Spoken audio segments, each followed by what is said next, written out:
105वी पुण्यतिथी आणि 74वा दिवसचा समारंभ हा दिव्यनात्मक कार्यक्रम आपण आयोजित केला आहे.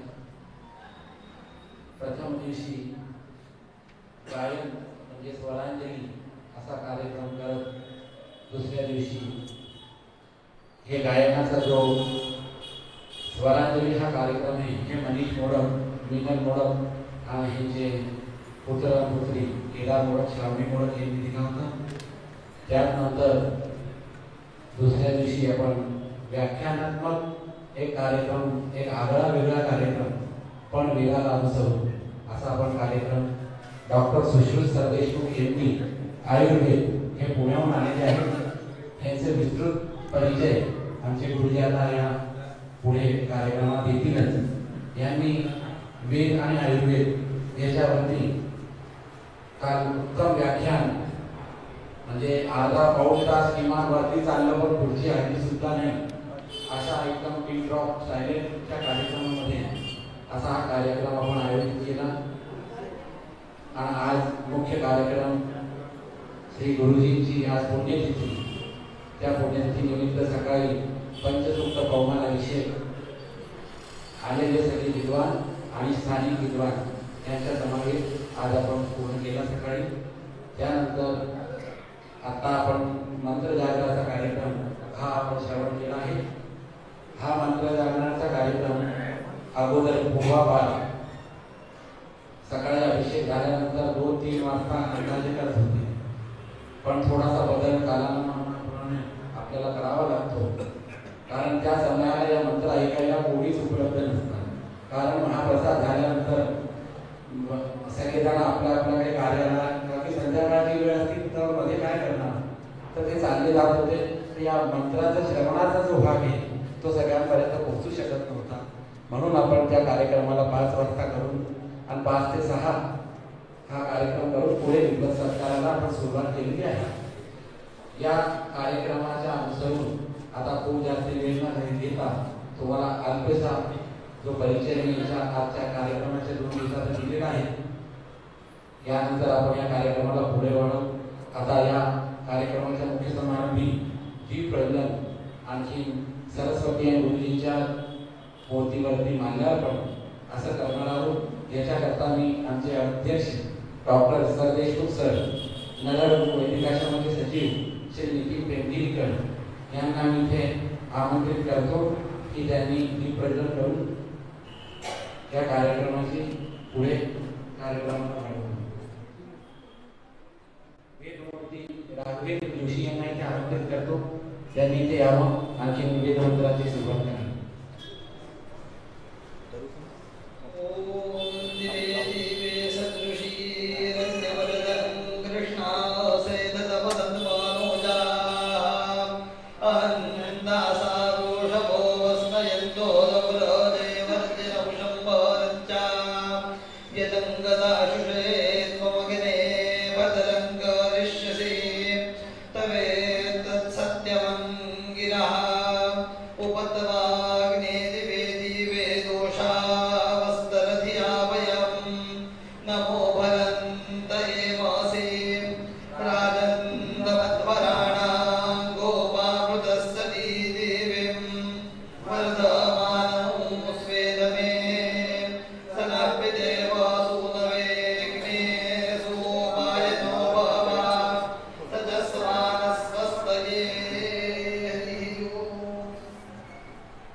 माल्यार्पण झाल्यानंतर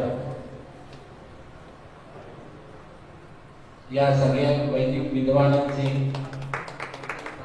स्थानापन्न झालेले आहेत. ते मी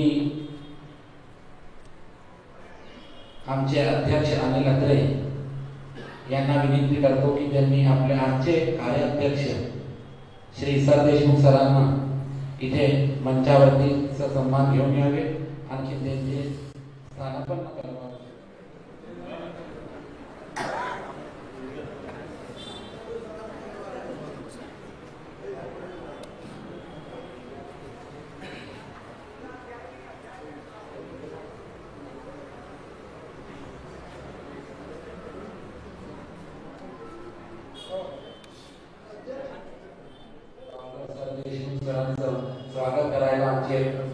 अध्यक्ष श्री अनिल मोडक मी यांना विनंती करतो की त्यांनी इथे येऊन आमचे अध्यक्ष आहेत त्यांचे स्वागत करावे.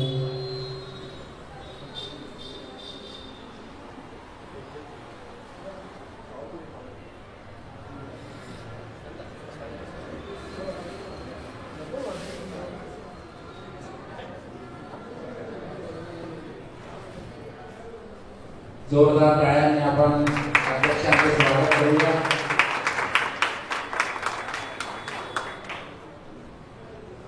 दीप प्रज्वलन माझ्यावर आणखी स्वागत झालेलं आहे. आता आपण या कार्यक्रमाला पुढे वळून इथे आमच्या परमस्नेही वेदमूर्ती विजय कुलकर्णी यांना आपले आलेले सगळ्या विद्वानांचा जो परिचय आहे तो अल्प समयात द्यायला मी विनंती करतो की त्यांनी येऊन या विद्वानांचा परिचय द्यावा. धन्यवाद.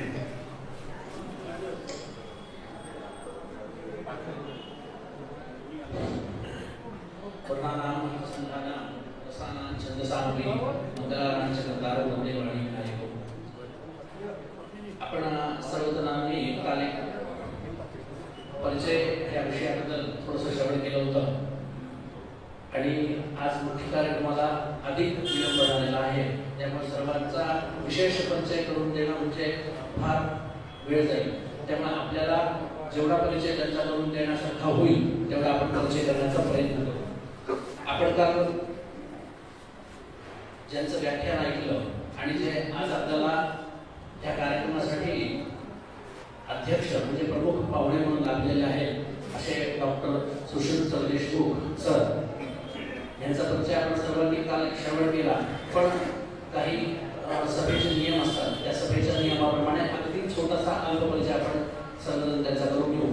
ते म्हणजे डॉक्टर सुशील देशमुख सर ही आयुर्वेदातली 11वी पिढी आहे त्यांच्या घराण्यातली. ते PhD आहेत. त्यानंतर भारतीय संस्कृती दर्शन ट्रस्ट या नावाची जी संस्था आहे त्याचे ते विश्वस्त आहे आणि अनेक प्रकारचं त्यांच्याकडनं कार्य चालू आहे. ते आज आपल्याला ह्या कार्यक्रमासाठी अध्यक्ष म्हणून लाभलेले आहेत. जास्त वेळ घालवत नाही कारण खूप लोकांचा परिचय द्यायचा आहे. परिचय देणं फार मोठं असतं मी काल सांगितलं. पण औपचारिक परिचय आपण सर्वांचा बघूया. यानंतर आपण ज्या वेदमूर्तींना आमंत्रण दिलेलं आहे त्या वेदमूर्तींच्या परिचयाचं परिचयपत्र आणि फाईल इथे आहे. आता सामान्यपणे त्या सगळ्यांचा परिचय नुसता वाचायचा म्हटलं तरी पण आपल्याला कमीत कमी सामान्यपणे 10-10 मिनिटं लागतील एकेका वैदिकाचा परिचय घेण्यासाठी. तेवढा वेळ आपल्याकडे पुरेसा नाही आहे. पण आपल्याला हे सगळं वाचण्यापेक्षा ना त्यांची महती काय आहे ते किती मोठ्या लेवलचे विद्वान आहेत हे मी माझ्या भाषेमध्ये समजावून सांगण्याचा जरा प्रयत्न करेन. आज आपल्याला ऋग्वेद शाकल शाखेसाठी जे गुरुजी सत्कार समारंभासाठी किंबहुना पूजेसाठी उपलब्ध झालेले आहेत. मी आत्ताच आपल्याला मंत्रजागराच्या वेळी सांगितलं होतं की अध्ययनाची परंपरा आपल्याकडे घनपाठ आणि दशग्रंथ ह्या नावाने 2 परंपरा आहेत. अशा 2 पद्धती आहेत. त्यातल्या 2ही परंपरेचं गुरुजींनी केलेलं आहे. म्हणजे मी आत्ताच सांगितलं होतं की अशी फार तुरळक लोक असतात, फार तुरळक लोक की जे दोन्हीही अध्ययन करतात आणि त्यामध्ये परत एक लक्षण ग्रंथ नावाचा कठीण ग्रंथ असतो. म्हणजे की का असा स्वर आला आहे किंवा हे असं कसं आलेलं आहे त्याची फार व्याख्या करणार नाही. तर ऋग्वेदाच्या शाकल शाखेचं संपूर्ण दशग्रंथ अध्ययन करून घनपाठापर्यंत अध्ययन करून त्याचं लक्षण ग्रंथांसहित अध्ययन ह्या गुरुजींनी केलेलं आहे. आपल्याला महत्भाग्य आहे की हे आपल्याला आज सत्कारासाठी लाभलेले आहेत. अनेक जागेवरच्या त्यांनी परीक्षा दिलेल्या आहेत. आत्ता ते ओझर येथे वेद पाठशाळा चालवतात, वेदाचं कार्य करतात. अगदी संक्षिप्तामध्ये आपण परिचय घेऊया सगळ्यांचा. ह्यानंतर वेदमूर्ती श्री राधेश्याम पाठक गुरुजी हे आपल्याकडे नागपूरहून आलेले आहेत. ह्यांनी शुक्लयजुर्वेद माध्यंदिन शाखेचं घनपाठाचं अध्ययन केलेलं आहे. मी आत्ताच सांगितलं होतं मंत्रजागराच्या वेळी की शतपथ ब्राह्मणाची परंपरा फार म्हणजे कठीण आहे अध्ययनाची. तर वेदमूर्ती राधेश्याम पाठक गुरुजींनी सुद्धा शतपथ ब्राह्मणाचं अध्ययन केलेलं आहे. ही सगळी मंडळी जी आहेत ना ही अशी आपल्या महत्भाग्याने आपल्याला लाभलेली आहे की ह्यांचं म्हणजे वैदिकत्व आहे, ह्यांचं जे अध्ययन आहे ना हे फार मोठं आहे. अगदी परिचय कसा जरी करून द्यायचा म्हटलं ना ह्यांच्या विद्येचा तर फार कठीण आहे. कारण काय माहिती का, परिचय करून देणं म्हणजे मी काल सांगितलं होतं, परिचय ह्या सगळ्यात मोठी गोष्ट आहे, तो करणं फार कठीण असतं. पण आणि काय म्हणतात ते घागर में सागर जसं म्हणतात ना तशी पद्धत आहे. कारण दुसरा पर्याय नाही आहे. ही लोक एवढी मोठी विद्वान आहेत की यांच्याकडे फक्त आपण म्हणजे शब्दानेच त्यांचं अगदी छोटं वर्णन करू शकतो, ह्याच्याशिवाय मोठी गोष्ट नाही आहे. कारण यांची विद्वत्ता खूप मोठी आहे. तर असे वेदमूर्ती राधेश्याम पाठक गुरुजी ज्यांनी शुक्लयजुर्वेद माध्यंदिन शाखेचं घनपाठापर्यंत अध्ययन करून शतपथ ब्राह्मणाचंही अध्ययन केलेलं आहे. तर जे इथून क्रमांकाने पहिले ऋग्वेदाचे शाकल शाखेचे गुरुजी विनायक दाणी गुरुजी बसलेले आहेत. त्यानंतर 3 नंबरमध्ये राधेश्याम पाठक गुरुजी शुक्लयजुर्वेद माध्यंदिन शाखेचे बसलेले आहेत. ह्यानंतर वेदमूर्ती श्री आनंद जोशी काणव शाखेचे घनपाठी आहेत. बघा मी सांगितलं होतं की आपल्याकडे अध्ययन अध्यापन परंपरा फार तुरळक झालेली आहे. त्यामध्ये महाराष्ट्रामध्ये किंवा उत्तर भारतामध्ये शुक्लयजुर्वेदाच्या माध्यंदिन शाखेची अध्यापन परंपरा सुचारू रूपाने व्यवस्थित आहे. पण काणव शाखेची परंपरा फार म्हणजे कमी जागेवरती होती. तर आमच्या इथे म्हणजे विशेषकर महाराष्ट्रामध्ये काही युवा पिढीने काणव शाखेचं संपूर्ण अध्ययन केलेलं आहे. फार प्रतिकूल परिस्थितीमध्ये अध्ययन केलेलं आहे. त्यापैकी वेदमूर्ती श्री आनंद जोशी घनपाठी हे शुक्लयजुर्वेद काणव शाखेचे घनपाठी आहेत. त्यांनी अनेक जागेवरती परीक्षा दिलेली आहे. बृहदारण्यकासहित परीक्षा दिलेली आहे. जे कठीण ग्रंथ असतात, मी त्याचा विस्तार करणार नाही, असे काणव शाखेचे घनपाठी आपल्याला इथे उपलब्ध झालेले आहेत. ह्यानंतर कृष्णयजुर्वेदाचा तैत्तिरीय शाखेचे जे गुरुजी आहेत त्यांचं नाव गणपती भट्ट चित्रिगे, हे तैत्तिरीय शाखेचे कृष्णयजुर्वेदाचे घनपाठी आहेत. हे श्री क्षेत्र गोकर्णावरून आलेले आहेत. गोकर्णाच्या मंदिराचे ते पुजारी आहेत आणि त्यांचंही अध्ययन कृष्णयजुर्वेद सलक्षण श्रौत स्मार्त यज्ञाच्या 2 परंपरा आहेत, एक श्रौत परंपरा आणि एक स्मार्त परंपरा. तर त्यांच्या घराण्यामध्येही खूप मोठी परंपरा आहे. म्हणजे एक छोटा वाक्य सांगतो, आपल्या वेदाच्या परंपरेमध्ये श्रौत नावाची खूप मोठी परंपरा आहे. ती आता आपल्याला फार म्हणजे दुर्मिळ अशा पद्धतीत पाहायला मिळते. आत्ताच्या अलीकडच्या काळामध्ये पाहायला मिळते, पण मध्यंतरीच्या काळामध्ये ती फार लुप्तप्राय अशी झाली होती. तर संपूर्ण भारतामध्ये बघा, लक्ष देऊन ऐका, संपूर्ण भारतामध्ये श्रौत ह्या विषयाची जी परंपरा पुनरुज्जीवित केलेली आहे ते म्हणजे रामचंद्र शास्त्री कुडलेकेरे असं म्हणून एक गोकर्णातलं खूप मोठं व्यक्तिमत्व होतं. त्यांचे ते परपौत्र आहेत, म्हणजे नातू आहेत. आणि त्यांनी स्वतःही जशी आजोबांची परंपरा होती तीच परंपरा ते चालवत आहेत. कृष्णयजुर्वेदाचे सलक्षण श्रौत स्मार्त म्हणजे याज्ञिक आणि मोठमोठे यज्ञ. आपण काल श्रौत हा विषय बघितला होता, पंचामृताच्या वेळी विषय निघाला होता, तर फार व्याख्या करणार नाही. तर तशा पद्धतीचे हे कृष्णयजुर्वेदाचे घनपाठी गुरुजी आहेत. ह्यानंतर मी आत्ता सांगितलं होतं की मैत्रायणीय शाखेची परंपरा फार लुप्तप्राय झालेली आहे. तर आज इथे आपल्याकडे जी परंपरा आहे की वेद संरक्षण हे फार महत्त्वाचं म्हणजे कार्य आहे. त्यामध्ये नरहरगुरु वैदिक आश्रम हे वैदिकांचं पूजन करून मागच्या अनेक म्हणजे दशकांपासून हे कार्य करत आहे. तर त्यामध्ये विशेष नरहरगुरु वैदिक आश्रमाचं ह्या वर्षीचं एक विशेष कार्य असं आहे की त्यांनी मैत्रायणीय शाखेचं पूजन म्हणजे सत्कार प्रारंभ केलेला आहे. तर तुम्हाला सांगतो, मैत्रायणीय शाखेची अध्यापन आणि अध्ययन परंपरा फार लुप्तप्राय झालेली आहे, फार लुप्तप्राय. आणि आम्हाला जेवढं माहिती आहे त्यांचे मूळ म्हणजे जे गुरुजी आहेत त्यांचं वय खूप आहे. त्यांना आपण ह्या कार्यक्रमासाठी आमंत्रण दिलं होतं. एक छोटासा विषय मध्ये बोलतो, हा परिचय करून देण्याच्या आधी बोलतो. थोडंसं फार महत्त्वाचा विषय आहे तो म्हणजे की 3-4 वर्षापूर्वी इथे कार्यक्रमाला मी जेव्हा आलो होतो तर त्यावेळी आपल्याकडे आंध्र प्रदेशमधनं एक मोठे गुरुजी सत्कारासाठी आले होते आणि त्यांनी आपल्याला एक खूप मोठ्या गुरुजींचं नाव सुचवलं होतं सत्कारासाठी आणि आपण त्यांचं पुढच्या वर्षी सत्कार करू असं म्हटलो होतो. पण भगवंताची तशी इच्छा नव्हती आणि ते कालवश झाले काय. आणि ते 2 वेदाचे विद्वान होते, अग्निहोत्री होते आणि त्यांच्या घराण्यामध्ये ते जे होते स्वतः गुरुजी ह्यांची मला माहीत असल्याप्रमाणे 20वी पिढी होती ती, 20वी पिढी काय, की त्यांचे मुलं त्यांच्या सगळी मागची जी परंपरा होती ही सगळी केवळ आणि केवळ वेदाध्ययनामध्ये होती. तसं आत्ता मैत्रायणी या शाखेचे मूळ विद्वान हे परमेश्वर दीक्षित गुरुजी आहेत. त्यांच्यामुळे भविष्या म्हणजे आत्ता आपल्याला मैत्रायणी शाखा पाहायला मिळते. पण ते त्यांच्या वयोमानाप्रमाणे ते इथे उपस्थित होऊ शकत नाहीत, कारण की आत्ता त्यांनी 4ही वेदाचं अध्ययन केलेलं आहे, 4ही वेदाचे वैदिक घडवलेले आहेत. त्यात विशेष करून मैत्रायणी शाखा त्यांनी पुनरुज्जीवित केलेली आहे. माझ्या माहितीस्तव त्यांचं 95 वर्ष वय आहे काय, तर त्यामुळे ते इथे उपस्थित होऊ शकलेले नाही आहेत. तर त्यांचंही आपण पूजन इथे करणार आहोत. त्यानंतर त्यांचेच शिष्य मैत्रायणी शाखेसाठी इथे उपलब्ध झालेले आहेत. वेदमूर्ती श्री बालाजी सुब्रह्मण्यम शर्मा ह्यांनी पण मैत्रायणी शाखेचं अध्ययन केलेलं आहे. ते आत्ता आपल्या गावी मैत्रायणी शाखेचं अध्यापन करत आहेत. ह्यानंतर सामवेदामध्ये जे गुरुजी आपल्याला उपलब्ध झालेले आहेत ते म्हणजे वेदमूर्ती सुंदरराम श्रौती गुरुजी. हे आत्ता विजयवाड्यावरनं आलेले आहेत. सामवेदाच्या मी ज्या शाखा सांगितल्या होत्या कौथुम, जैमिनी आणि राणायणी काय, तर त्यापैकी कौथुम शाखेची परंपरा ही वेदमूर्ती म्हणजे असे एक तुरळक विद्वान आहेत. त्यांच्या भारतातल्या आपण ज्या सोप्या भाषेत समजावून घेण्याच्या भाषेत म्हटलं तर जे विद्वान टॉप 10 असं जे म्हणतो काय, त्यांच्यापैकी वेदमूर्ती श्री सुंदरराम श्रौती गुरुजी आहेत, की संपूर्ण भारतवर्षामध्ये कौतुम शाखेच्या अग्रगण्य विद्वानांच्यामध्ये त्यांचं नाव येतं. आणि जिथे जिथे भारतामध्ये वेदांच्या परीक्षा होतात काय, त्या संपूर्ण मठामध्ये किंवा त्या विद्यापीठांच्यामध्ये वेदमूर्ती सुंदरराम श्रौती गुरुजींचं अग्रगण्य स्थान आहे. शृंगेरीमध्ये पण त्यांचं अग्रगण्य स्थान आहे.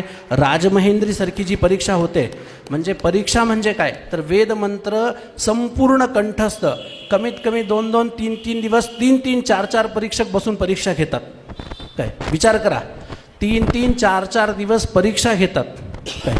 त्याच्यानंतर तो विद्वान म्हणून घोषित होतो किंवा त्या विद्वान म्हणून त्याला आपण त्या संस्थेद्वारा प्रमाणपत्र दिलं जातं. त्या अनेक संस्थेचे गुरुजी परीक्षक आहेत. आपलं महत्भाग्य आहे ते आपल्याला आज उपलब्ध झालेले आहेत. ह्यानंतर आपण आत्ता ऐकलं की जसं मैत्रायणी शाखा ही पण फार म्हणजे उपलब्ध नाही आहे, तशीच सामवेदाची जैमिनी शाखा पण फार क्वचित जागेवरती म्हणजे अध्यापन परंपरा आहे. त्यापैकीच ती म्हणजे तमिळनाडूमध्ये विशेष रूपाने एका जागेवरती ती उपलब्ध होती. पण मध्यंतरी श्री वेदमूर्ती नाना काळेंच्या अहिताग्नी नाना काळेंच्या कृपेमुळे, गुरुजींच्या कृपेमुळे ही शाखा सर्वत्र आज भारतभर आपल्याला पाहायला मिळते. आपण ज्या जैमिनी शाखेचा आत्ता म्हणजे विषय बोलत आहोत त्या जैमिनी शाखेचं ज्यांच्यामुळे पुनरुज्जीवन झालेलं आहे काय, त्या शाखेची अध्यापन परंपरा जी पुनरुज्जीवित झालेली आहे त्या वेदमूर्ती मकरभूषण श्रौती गुरुजींचा आपण मागच्या वर्षी सत्कार केलेला आहे. आता आपल्याला त्यांचेच शिष्य वेदमूर्ती रोहन कुलकर्णी गुरुजी जैमिनी शाखेसाठी उपलब्ध झालेले आहेत. ह्यांचंही जैमिनी शाखेमध्ये खूप मोठं कार्य आहे. अगदी फार तुरळक लोक आहेत, बोटावर मोजण्या इतकीच लोक आहेत, त्याच्यापैकी रोहन कुलकर्णी गुरुजी आहेत. ह्यानंतर सामवेद राणायणी शाखेचं आपल्याला जे गुरुजी लाभलेले आहेत ते वेदमूर्ती धोंडोपंत जोशी गुरुजी, हेही महाराष्ट्रामध्ये सामवेद राणायणी शाखेची परंपरा ही कर्नाटकहून आलेली आहे. राणायणी शाखेचा अध्यापन परंपरा ही कर्नाटकमध्ये फार मोठ्या प्रमाणात होती आणि तिथून काही विद्वानांच्या मार्फत म्हणजे अध्ययन करून त्यांनी महाराष्ट्रामध्ये येऊन अध्यापन केलं. आणि आता जवळपास राणायणी शाखेचा आपल्याला संपूर्ण भारतभर म्हणजे भरपूर वैदिक आपल्याला पाहायला मिळतात. त्याच्यापैकी वेदमूर्ती धोंडोपंत जोशी गुरुजी हेही सामवेद राणायणी शाखेचं अत्यंत परिश्रमपूर्वक त्यांनी अध्ययन केलेलं आहे. आणि सच्चिदानंद वेदस्वाध्याय वेद पाठशाळा धनगर टाकळी येथे त्यांनी जवळजवळ 12 वर्ष वेद अध्यापनाचं कार्य केलेलं आहे. हे आपल्याला राणायणी शाखेच्या विद्वानांमध्ये लाभलेले आहे. ह्यानंतर आपण अथर्ववेदाचा जो विचार केला होता की अथर्ववेदाच्या 2 शाखा उपलब्ध आहेत, तर त्याच्यापैकी पैप्पलाद शाखा ही प्रप्रथम शाखा आहे अथर्ववेदामध्ये. आपण पिप्पलाद शाखेचा सत्कार 2 वर्षापासून प्रारंभ केलेला आहे. त्याच्यापैकी आत्ता जे गुरुजी आपल्याला उपलब्ध आहेत त्यांचे गुरुजी आणि त्यांच्या गुरुजींचे मित्र अशा दोन्हीही वेदमूर्तींचा आपण 2 वर्षापासून सत्कार करत आहोत. पिप्पलाद शाखा पण फार तुरळक आहे. आत्ता काही विद्वानांच्या मार्गदर्शनामुळे प्रयत्नांमुळे ही आपल्याला पाहायला मिळते. तर त्या म्हणजे शाखेचे विद्वान डॉक्टर वेदमूर्ती अशोक कुमार मिश्रा गुरुजी हे आपल्याला पिप्पलाद शाखेसाठी उपलब्ध झालेले आहेत. ह्यांनीही अनेक विद्यार्थ्यांना पिप्पलाद शाखेमध्ये घडवलेलं आहे. 100पेक्षा अधिक विद्यार्थ्यांना त्यांनी घडवलेलं आहे. आणि विशेष म्हणजे मी आत्ता मंत्रजागराच्या वेळी एक गोष्ट बोललो होतो की आपल्याकडे मुळामध्ये वेद ही परंपरा, श्रुती परंपरा आहे. ऐकून पाठ म्हणणे ही परंपरा होती. पण काही काळामुळे, काही गोष्टींमुळे मध्यंतरीच्या काळामध्ये सर्व शाखा फार म्हणजे लुप्त झाल्या. भरपूर शाखा अशा लुप्त झाल्या. त्यापैकी म्हणजे अथर्ववेदाच्या पण 9 अथर्वणो भेदः, त्यापैकी 9 शाखा असलेल्यापैकी आज फक्त 2 शाखा आपल्याला मिळतात. त्यापैकी शौनक शाखा ही थोडी अध्यापन परंपरेमध्ये काशीमध्ये ही पुनरुज्जीवित होती. पण पिप्पलाद शाखेला पुनरुज्जीवित करणारे ओरिसाच्या लोकांनी प्रयत्नांनी ती शाखा म्हणजे आपल्यासमोर ठेवली आहे. त्यातली जी पुस्तक परंपरा ती वेदमूर्ती अशोक कुमार मिश्रा गुरुजींच्या अथक प्रयत्नांमुळे मी त्यांना अगदी खूप जवळून पाहिलेलं आहे. त्यांनी ते पुस्तक तयार करण्यासाठी किती परिश्रम घेतलेले आहेत हे मी जवळून बघितलेलं आहे. त्यामुळे आज विद्यार्थ्यांना ती अध्यापन परंपरेसाठी खूप सोपी आणि उपलब्ध करून दिलेली गोष्ट श्री मिश्रा गुरुजींच्याकडनं घडलेली आहे. त्यामुळे विशेष त्यांचा असा परिचय आपल्याला करून देता येईल. ह्यानंतर अथर्ववेद शौनक शाखेचे जे गुरुजी आहेत त्यांचं नाव वेदमूर्ती महेश जोशी गुरुजी. ह्यांनी अथर्ववेद शौनक शाखेचं अध्ययन केलेलं आहे. त्यानंतर ते त्यांच्या स्वगृही हळी म्हणजे लातूर जिल्ह्यामध्ये तिथे ते मागच्या 10 वर्षापासून वेदपाठशाळा चालवतात. त्याच्या आधी त्यांनी रामेश्वर वेदविद्यालय सौताडा येथे 8-10 वर्ष वेदाध्यापन केलेलं आहे. आणि 10 ते 12 विद्यार्थी त्यांनी अथर्ववेदाचे घडवलेले आहेत. असा त्यांचा परिचय आहे. आपण आलेल्या सर्व वेदमूर्तींचा संक्षिप्त परिचय करून घेण्याचा प्रयत्न केला. अध्यक्षांसहित संक्षिप्त परिचय आपल्याला झालेला आहे. ह्यानंतर आपल्याला संदीप गुरुजी मार्गदर्शन करतील.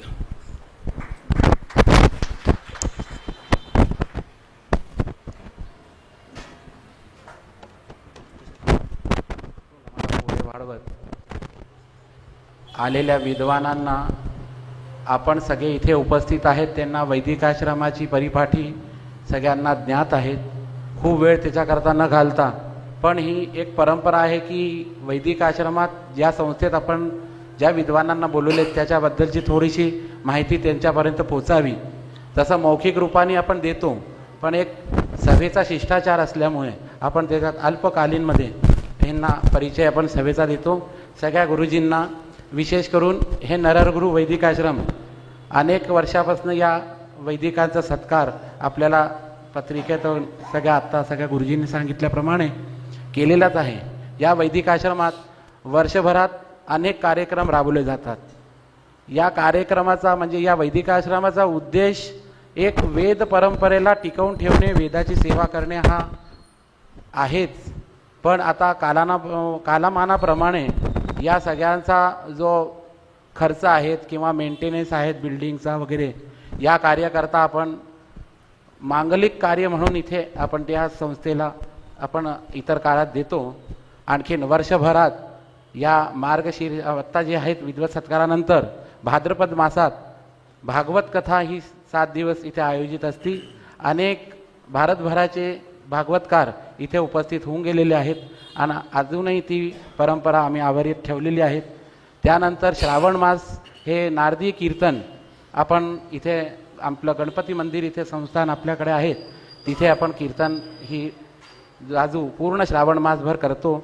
आता थोडासा त्याचा बदल करत, कारण आता या कीर्तन करणारे महिनाभरचं निरूपण करायकरता इतक्या दिवस येण्याकरता कोणी येत नाही, म्हणून आपण त्याला 8 दिवस 15 दिवस करून एक 2-3 कार्यक्रमाचा त्याला रूप देऊन तो पूर्ण श्रावण महिनाभर जो आहे भगवंतांचं नामस्मरण करतो. त्यानंतर ज्येष्ठ मासात गंगा दशरा हा कार्यक्रम उत्सव करतो. त्यात गंगा लहरी पंडित जगन्नाथ यांनी केलेली या गंगा लहरीवरती, गंगेवरती वर्णन असं आपण इथे करतो. यावर्षी या 2 वर्षापासून आमची एक आणखीन संस्था आहे जुनी, ज्या इथले कैक वैदिक तिथे शिकून आज इथे भारतभरात आपलं नावही करतात आहे, आणखीन इथले सगळी कार्य करतात आहे. अशी ऋग्वेद बैठक, कृष्णेश्वर महादेव ऋग्वेद बैठक अशी इथे आमची एक संस्था आहे. त्या संस्थेमध्ये गंगेचं मंदिर आहे, म्हणजे वरती आम्ही गंगा ठेवलेली, खालती महादेवाचं मंदिर आहे. त्या संस्थेमध्ये गंगा दसरा हा मुख्य उत्सव करत होतो. पण आता कालांतराने आता तसे मोठे गुरुजी आता उपलब्ध राहिले नाही, सगळ्यांचे व्यापही वाढले आणि लांब लांब गेल्यामुळे त्यांना येता येत नाही. म्हणून वैदिक आश्रमात हा कार्यक्रम आपण दोघांच्या संयोगाने दोन्ही संस्था मिळून त्या गंगा दशऱ्याचं रूप देऊन आणि त्या गंगा दशऱ्याला आपण आता पुढे वाढवलेत. ह्याच्यात त्या गंगा दशऱ्याचा उत्सवही होतो आणि सगळ्यांपर्यंत त्या गंगा लहरीचं पठणही होतं आणि त्यांच्यावरती विस्तृत जे आहेत चिंतनही आपण तिथे करतो. अशा रीतीने पुढे वाढत या पूर्ण वर्षभरात जसं जसं आम्हाला जमेल, कारण ही कार्यालयां जी काही आपण व्यवस्था मांगलिक कार्याला देतो ह्याच्यातनं काही उत्पन्न येतं. आणखीन इथे बसलेले भाविक भक्तजन, आणखीन वैदिक आश्रमाच्या प्रति निष्ठा ठेवणारे सगळे सदस्यगण ह्यांनी दिलेल्या डोनेशनवरती आपण या वर्षभरात ऋग्वेद स्वाहाकार आपण आत्ता 2-3 वर्ष पहिले केलाच. त्यानंतर इथे लागणाऱ्या काही विशेष वस्तू आहेत किंवा मेंटेनन्स करता आहेत त्याच्याकरता आपण त्याचा उपयोग करतो. आणखीन आमची इच्छा आहे की असे 4 वेदाचे काही ना काही कार्यक्रम इथे ठेवावे. याला अनुसरून आम्ही पुढे आता आमचं भरपूर असं जो आहे दृष्टिकोन मोठा आहे की इथे देवी भागवत इथे मध्य प्रदेशमध्ये सुद्धा, म्हणजे इंदोरमध्ये जास्ती करून होत नाही, तिथे ऐकण्यात येत नाही. म्हणून आमचा पुढचा जो प्रकल्प आहे तो देवी भागवतावरती आहे.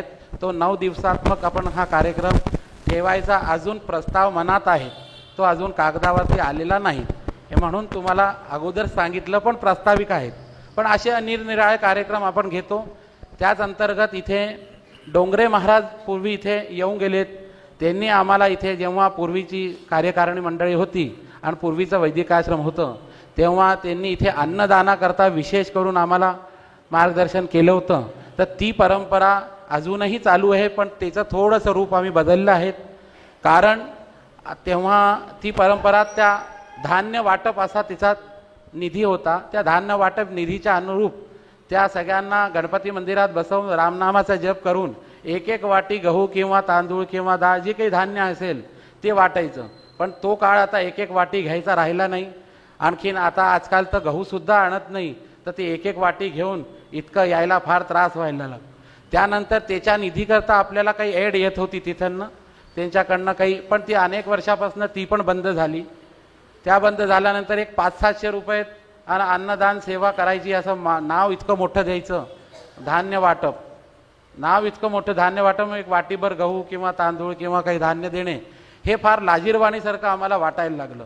मग आमच्या कार्यकारिणींनी असे सगळ्या आमच्या मित्रमंडळी आणखीन इतर सगळ्यांच्या सहयोगाने इथे वैदिक आश्रमातच आम्ही अन्न वाटप ही व्यवस्था ठेवली. आणि त्याच्यात इथे पेट्रोल पंपच्या शेजारी दत्त मंदिर तुम्ही इथे पाहिलेलंच असेल, तुम्हाला येता जाताना दृष्टी पडेलही.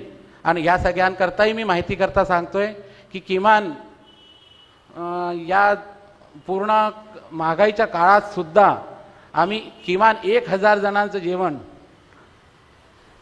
भाजी पुरी म्हणा किंवा आम्हाला जशी भाजी उपलब्ध होईल ज्या सीझनची ती म्हणा, अशी भाजी पुरी करून किमान 1000 जणांचं आम्ही वाटप तिथे करतो. आमचे सगळे मित्रमंडळी सहयोगी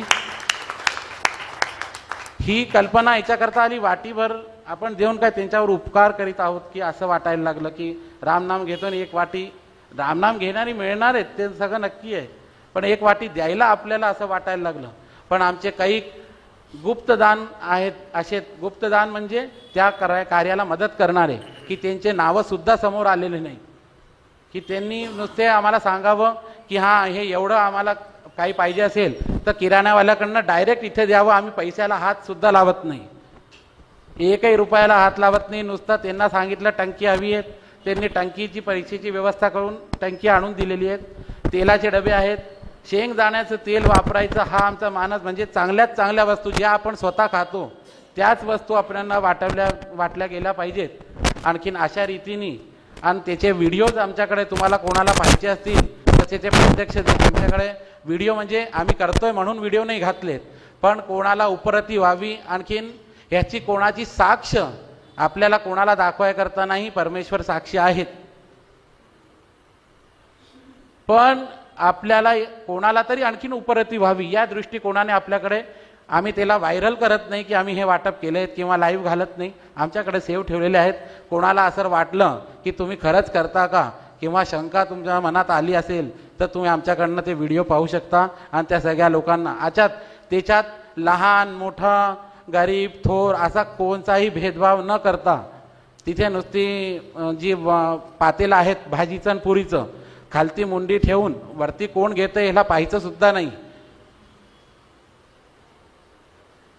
तर या एक आमची खूप मोठी कल्पना आहे. याच्यानी एक कारण हे झालं की आमचं मनोबल खूप वाढलं. आणखीन हे जे बसलेले आहेत, कारण की सपात्री दान म्हणजे दान करताना पात्रता पाहावी कोणाला द्यायचं आहे. तो उधळत असेल किंवा व्यसनी असेल तर याच्या अशा दानाला काहीच अर्थ नाही आहे असं आम्हाला तरी वाटतं. पण आमचे हे सगळे मित्रमंडळी बसलेले आहेत, नितीन पेमगीरकर, मंगेश सोमण, आणखीन विशेष करून आमचे सगळे मित्रमंडळी जे इथे उपस्थित नाही येते, जे आम्हाला प्रत्यक्ष रूपाने येऊन, आणि त्याच्यानंतर खूप मोठी गोष्ट तुम्हाला खूप सांगायसारखं भरपूर आहेत, पण आपले हे जे जगन फाळके बसलेले आहेत इथे आपल्या समोर, त्यांना विशेष करून त्यांचेही आम्ही धन्यवाद. म्हणजे आपण सगळ्यांसमोर आमच्या सोबतच असतात ते, पण एका अंगाने म्हणजे त्यांना त्रास आहेत तुम्ही पाहताय, तरी ती त्यांची गाडी घेऊन त्या पुऱ्यांना भाजीला त्यांच्या गाडीत ठेवून तिथं कमी पडल्या तर पुन्हा इथं बनतात तर ती आणून एवढे श्रम ते एकटे करतात.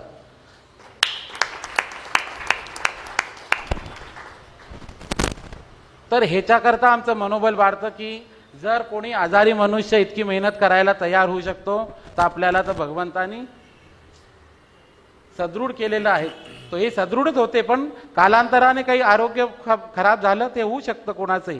तर असं आम्हाला बळ या कार्यक्रमाने आणि अनेक काही तुमच्या सगळ्यांच्या आशीर्वादाने इथे प्राप्त झालं आहेत. याला आम्ही आणखीन वृद्धिंगत करीत राहतो. कोणी म्हणालं की आमच्याकडनं पैसे, तर आम्ही हातावर पैसे ठेवायचं एकदम मनाच करून देतो की आम्हाला कोणत्या आमच्या पर्सनल अकाउंटमध्ये नको, कशामध्येही नको, तुम्हाला हवं तर धान्य आणून द्या. आणि 1000 जणांचा आमचा कार्यक्रम झाला तर त्याला आम्ही स्वच्छ मना करतो की या महिन्याचं काम झालेत, पुढच्या महिन्याला हे कार्यक्रम दर महिन्याच्या पहिला किंवा दुसरा गुरुवार आमच्या सोयीप्रमाणे ते करतो आणि हे अविरत अजून आमचं चालू आहे. तर ही एक खूप मोठी जी आशीर्वाद आम्हाला या वेदमूर्त्यांच्या सगळ्यांच्या तुमच्या आशीर्वादाने आणि या कार्याने मिळालेत, असे आमची ही कार्यक्रम आहेत. पुढे तुम्हाला सांगायचा उद्देश म्हणजे ही आनंदाची बाब आहे पण चिंतेची बाब आहेत की वरती आता पाहिलं तर 6 खोल्या आमच्याकडे उपलब्ध आहेत, 2 हॉल आहेत, लिफ्ट आहेत, सगळं आहेत, पण थांबायकरता खोल्या आमच्याकडे जरा कमी पडतात. आणि इतर जे आपले पाहुणे मंडळी विद्वान मंडळी आले की त्यांना इथे इंदोरला फिरायला त्यांना हॉटेल वगैरे चालत नाही, त्यांना सोळ्याचं वगैरे काही व्यवस्था लागती किंवा अशी शुद्ध तरी जागा लागती. याच्याकरता आम्हाला 15 किंवा 16 खोल्या वरती बांधायचा आमचा एक खूप दिवसापासून असा मानसही होता आणि आता तो थोडा थोडा पुढे सरकायला लागला आहे. तर आपण लवकरात लवकर तुमच्या सगळ्यांच्या आशीर्वादाने आणि तुमच्या सगळ्यांच्या सहयोगाने त्याला लवकरात लवकर पूर्ण करू. कारण या कार्यकालाने जुनं वैदिक आश्रम पाहणारे अनेक लोक इथे उपस्थित आहेत. या कार्यक्रमाचं स्वरूप पाहणारे जुने आहेत उपस्थित आणि आजचं कार्यक्रमाचं स्वरूप हे अतिशय वृद्धिंगत होत याचा लेवल जे आहेत खूप उंच स्तरावर गेलेला आहे. तर याच प्रकारे आम्ही वरतीही खोल्या बांधायचा प्रकल्प आमचा आहे. तर तुम्ही सगळ्यांनी आम्हाला असेच आशीर्वाद द्यावे की आम्ही हे कार्य जे आहेत या वैदिकांना बोलवून सत्कार करून आणि या कार्यक्रमाला पुढे वाढवू शकू. म्हणून तुम्हाला सगळ्यांनाही मी विनंती करतो की या कार्याला तुम्ही मदत करा. अन्नदानाची सेवा याच्यातही तुम्ही, आम्ही कोणाकडनं मागणी करत नाही, पण आपण ह्यांच्या सगळ्यांच्या आशीर्वादाने करतो. सांगायचा मूळ उद्देश माझा हा आहे. त्याच्या मागचा अशी ही वैदिक आश्रमाची परिपाठी. मी कमी सांगितलं की कमी बोलतो, पण माझ्या सवयीप्रमाणे ती काही जित्याची खोड जाणार नाही. पण आता ठीक आहे, चालवून घेतलं त्याच्याकरता धन्यवाद. आता आपण कार्यक्रमाला पुढे वाढवूया. आलेले आपले विद्वज्जन जे आहेत त्यांच्या सत्काराकरता आपण नरहर गुरु वैदिक आश्रमात समेत अनेक संस्थाही इथे आपल्याकडे इंदूरच्या येतात. त्याच्यात अनेक नावं आहेत. पहिले वैदिक आश्रमाद्वारा आपण स्वागत सत्कार करूया आणि त्याच्यानंतर आपण कार्यक्रमाला पुढे वाढवूया. संस्थाचे परिचय दिले गेलेले आहेत. आता आलेल्या विद्वज्जनांचे स्वागत श्री मोडक साहेब, श्री नितीन पेमगिरीकर यांना मी विनंती करतो की त्यांनी आलेल्या विद्वानांचं सत्कार स्वागत करावा.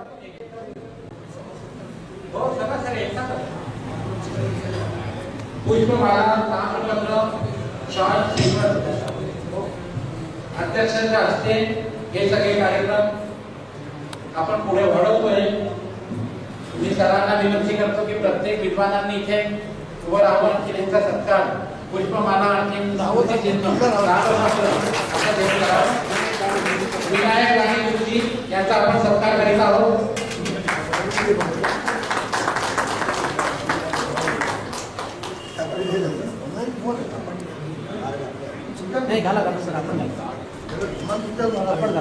तत्पश्चात वेदमूर्ती श्री राधेश्याम पाठक याच्यानंतर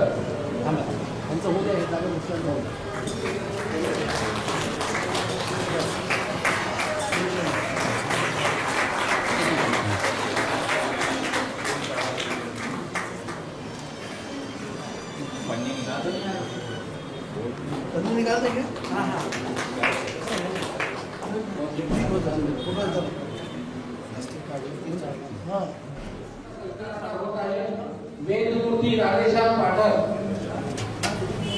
शुक्ल यजुर्वेद च्या अंतर्गत विद्वान आहे. यांचा सत्कार आपण करीत आहोत.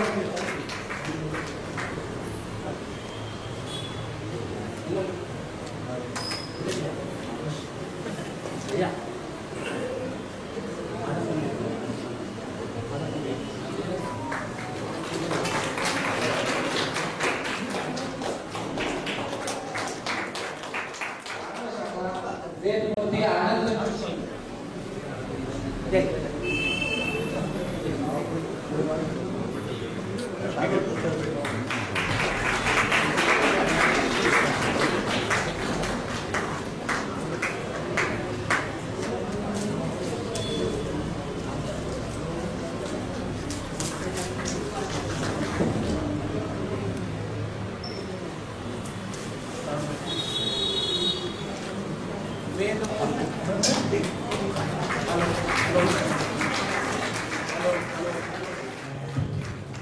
गणपती भट्ट चित्रेगे कृष्ण यजुर्वेद नैतिक शाखा यांचा आपण सत्कार करत आहोत.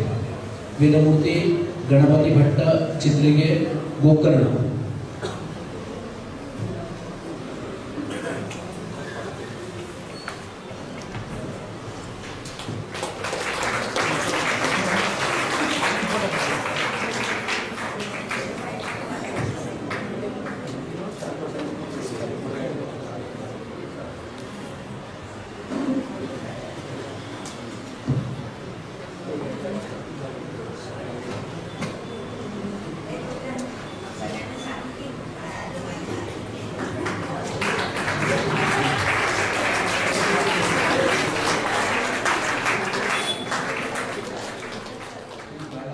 सुब्रमण्यम शर्मा तमिळनाडू मैत्रायणी शाखेचे विद्वान यांचा आपण सत्कार करत आहोत.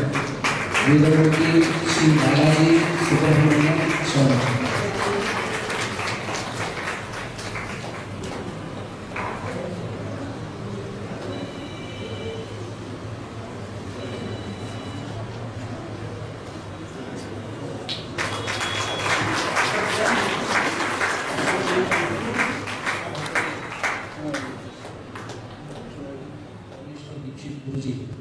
जे मैत्रायणी शाखेचे खूप मोठे विद्वान आहेत, परंतु त्यांच्या स्वास्थ्यामुळे इथे ते पोहोचू शकलेले नाही आहेत. तर त्यांचं जो सत्कार आहे हा केवळ वेदमूर्ती श्री बालाजी गुरुजींच्या हातामध्ये आपण सुपूर्द करूया. वेदमूर्ती परमेश्वर दीक्षित गुरुजी यांचा सत्कार वेदमूर्ती बालाजी गुरुजींच्या हातामध्ये आपण समर्पित करत आहोत. त्यांच्या प्रकृती अस्वस्थामुळे सुंदरराम श्रवती गुरुजी कौतुक शाखेचे यांचा सत्कार आपण करत आहोत.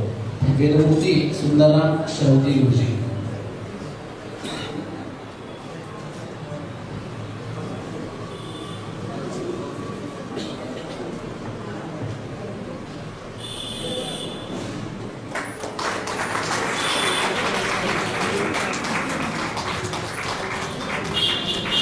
वीरमूर्ती सुंदरराम शरदी गुरुजी हे गौतम शाखेचे भारतातले मूर्धन्य विद्वान आहेत. त्यांचा आपण सत्कार करत आहोत. सर्वांनी टाळ्या वाजवून त्यांना अभिवादन करत आहे. जोशी गुरुजी राणाई शाखेचे विद्वान यांचा आपण सत्कार करत आहोत. वेदमूर्ती धोंडोपंत जोशी गुरुजी राणाई शाखेचे विद्वान आहेत. त्यांचा आपण सत्कार करत आहोत.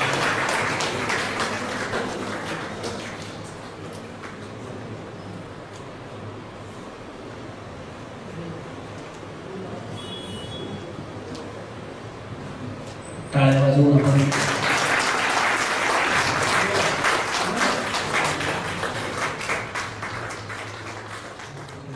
वेदमूर्ती श्री रोहन कुलकर्णी गुरुजी यांचा आपण सत्कार करणार आहोत. वेदमूर्ती रोहन कुलकर्णी गुरुजी नावून आलेले आहेत. हे सार्वजनिक आदेवी शाखेचे विद्वान आहेत.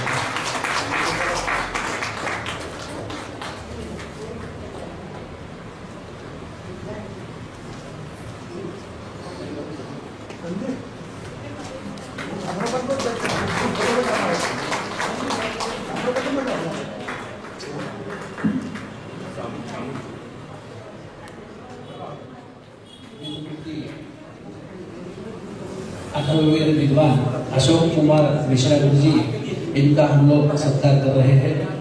पैपला शाखा के भी विद्वान हैं.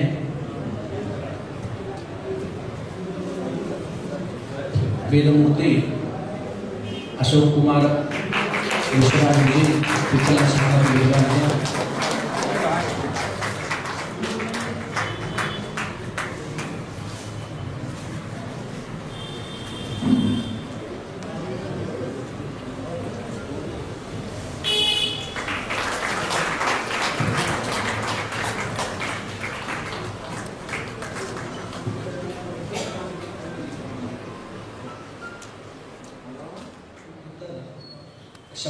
अथर्ववेद शौनक शाखेचे विद्वान वेदमूर्ती श्री महेश जोशी गुरुजी यांचा आपण सत्कार करणार आहोत. वेदमूर्ती महेश जोशी गुरुजी अथर्ववेद शौनक शाखेचे विद्वान आहेत. त्यांनी अथर्ववेदाचे अनेक वैदिक घडवलेले आहेत. त्यामुळे आपण त्यांना टाळ्यांच्या गजरामध्ये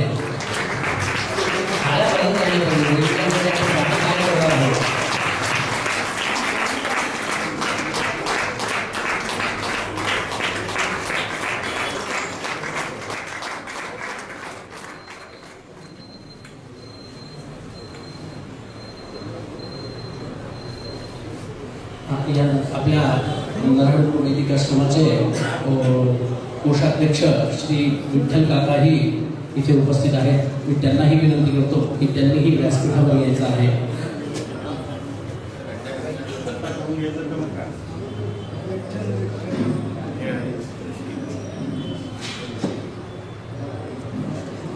आणि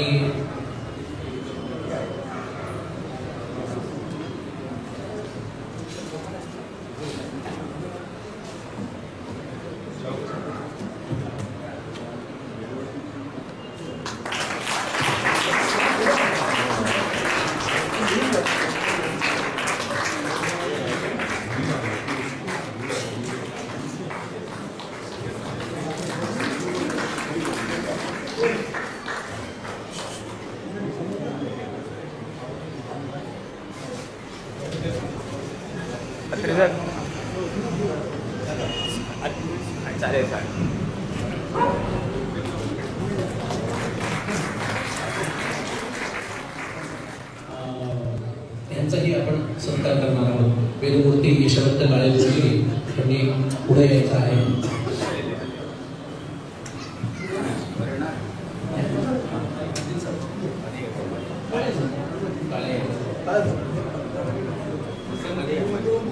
वेदमूर्ती यशवंत काळे गुरुजींचा सत्कार इथे होत आहे. सर्वांनी टाळ्या वाजवून त्यांना अभिवादन करायचं आहे.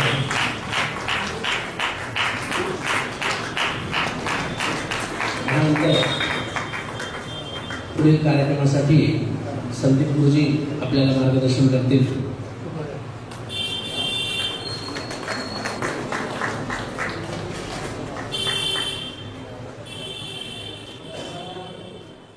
महिन्यात 2 एकादशा येतात. त्या एकादशीला हे शुक्ल युगवर्तांत असे विद्वान आहेत. हे आपल्या गणपती मंदिराचं जे देऊळ आहे त्या देऊळामध्ये एकादशीला वेद पारायणाची सेवा हे अविरत अनेक वर्षापासून करीत आहेत. त्याच्या केलेला आहे. इतक्या वयात जरी असले तरी एकादशी त्यांची काही चुकत नाही. म्हणून वैदिक आश्रम नेहमीच त्यांच्याकरता असे पुढे राहते आणि त्यांचे मार्गदर्शनही वैदिक आश्रमाला मिळत राहतं. त्याकरता त्यांचे आभार व्यक्त करतो की त्यांनी अशी सेवा गणपती करावी. जवळपर्यंत त्यांचं आरोग्य त्या गणपतीच्या आशीर्वादाने बरं आहे. खूप झालं तुम्ही घरी पारायण करा, पण असे आमच्याकडे मार्गदर्शन करत राहा हीच विनंती मी त्यांना करतो. त्यानंतर आपल्या इथे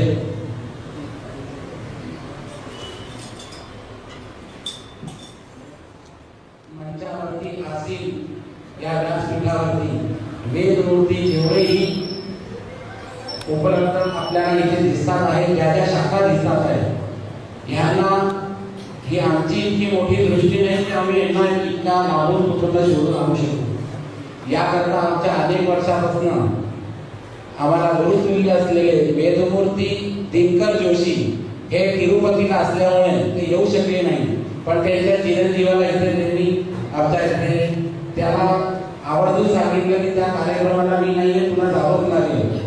आणखी ते दोघे सपत्नीक इथे आले आणि सपत्नीक आले म्हणजे आता नुकत्या 17 तारखेला त्यांचं लग्न झालेलं आहे. आणि पहिली ट्रीप त्यांनी इंडोनेशिया काढली. असे वेदमूर्ती हे ऋग्वेदाचे विद्वान आहेत. वेदमूर्ती राघवेंद्र जोशी, आणखी सौ श्रुती राघवेंद्र जोशी यांना मी इथे आमंत्रित करतो. या कार्यक्रमाच्या म्हणजे ह्याच्या लग्नाला दत्तधाममध्ये म्हणजे नाशिकला आमच्या गुरुघरी त्यांचं लग्न झालं. किमान 60 वेदमूर्तीच्या उपस्थितीमध्ये यांचं लग्न त्या पूर्ण तंतोतंत त्या सांगण्याप्रमाणे गुरुजींच्या असं झालेलं आहे. पण हे सगळे उपलब्ध तिथे नव्हते. यांना सगळ्यांना सांगितलेलं होतं. मी सुद्धा तिथे जाऊ शकलो नाही. म्हणून नगरगुरु वैदिक आश्रमातर्फे आपण त्यांचा एक आहेरात्मक सत्कार करणार आहोत. या आपल्या सगळ्यांच्या वतीने या दोघांचं मी नगरगुरु वैदिक आश्रमात स्वागत करीत आहे. आणि सगळ्या वेदमूर्तींना मी सकाळी सांगितलं की ह्यांना मंगल आशीर्वाद तेव्हा आपण रूपचर्चा वगैरे आपण तिथे काही म्हणू शकलो नाही कारणास्तव. पण आज या वेद सभेमध्ये बसून त्यांना हे आशीर्वाद देऊ की ह्यांचं जे नवपरिणित झालेले आहेत यांचा विवाह संयोगाने इथे पहिला पदार्पण झालेला आहे. आणखी नवीन सुनेला रिकामं पाठवणे आपली परंपरा आहे वैदिक आश्रमाची. किंवा प्रत्येक घराची कोणी नवीन आली की तिला असं रिकामं पाठवत नाही. म्हणून आपण सगळ्यांच्या वतीने वैदिक आश्रमाच्या वतीने त्यांना आपण सत्कारी करीत आहोत. याच्याकरता मी इथे तुम्हाला दोघांना आमंत्रित करतो. पहिले समोर जाऊन जोरदार टाळ्या न वाजवून पाहू घ्या. आणि या सगळ्या गोष्टींना करबद्ध विनंती करतो की आशीर्वाद यांना म्हणून आपण दाणी गुरुजींना मी विनंती करतो की आशीर्वाद. ओम द्रुभ्रामी ते सौभगद्वाय हस्तं मया पत्यानदष्टे यथा सा भगो अर्यमा साविता पुरंधरमय्यं त्वा दुर्गाः पत्यायैवा ताम्बूषं शिवनामेकय मेघयस्वयस्याम्बीनं मनुष्या वपन्ति याना उरुषति विश्वया ते यस्यामुषन्तः प्रहरामशेपं तुभ्यमग्ने पर्यवहन् सूर्यां वहतुना सह पुनः पतिभ्यो दायान्दाग्ने प्रजया सह. आपण या वेदमूर्ती नवदाम्पत्याचा म्हणजे सत्कार करण्यासाठी म्हणा किंवा त्यांना आहेर देण्यासाठी म्हणा तर सौ मोनिका सबनीस वहिनी आणि संदीप गुरुजी यांना विनंती करतो की यांनी त्या दोघांचाही सत्कार करायचा आहे. त्यासाठी मी मंत्र थांबवले होते. मोनिका वहिनी आणि सबनीस गुरुजी हे दोघंही ह्या दोघांचा सत्कार करते. सत्कार होईपर्यंत आपल्याला राणी गुरुजी परत मंत्र श्रवण ठेवतात.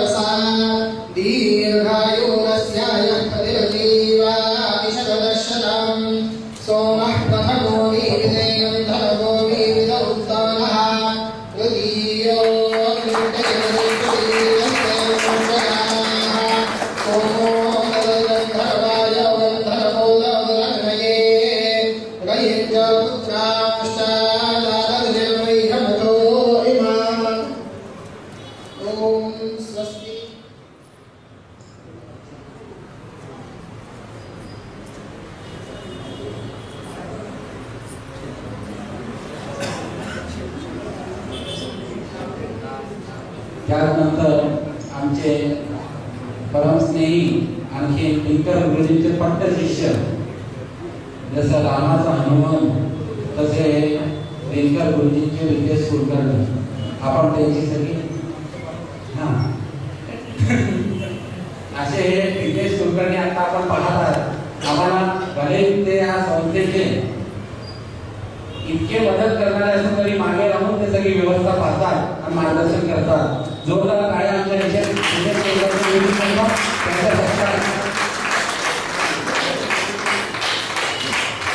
विशेष कथा संपवून तिथून फ्लाईट इंदोरला आपले सगळे आले आहे. म्हणून यासाठी विशेष स्वागत करायला हवं. जोरदार टाळ्यांनी सगळ्यांनी स्वागत करावं.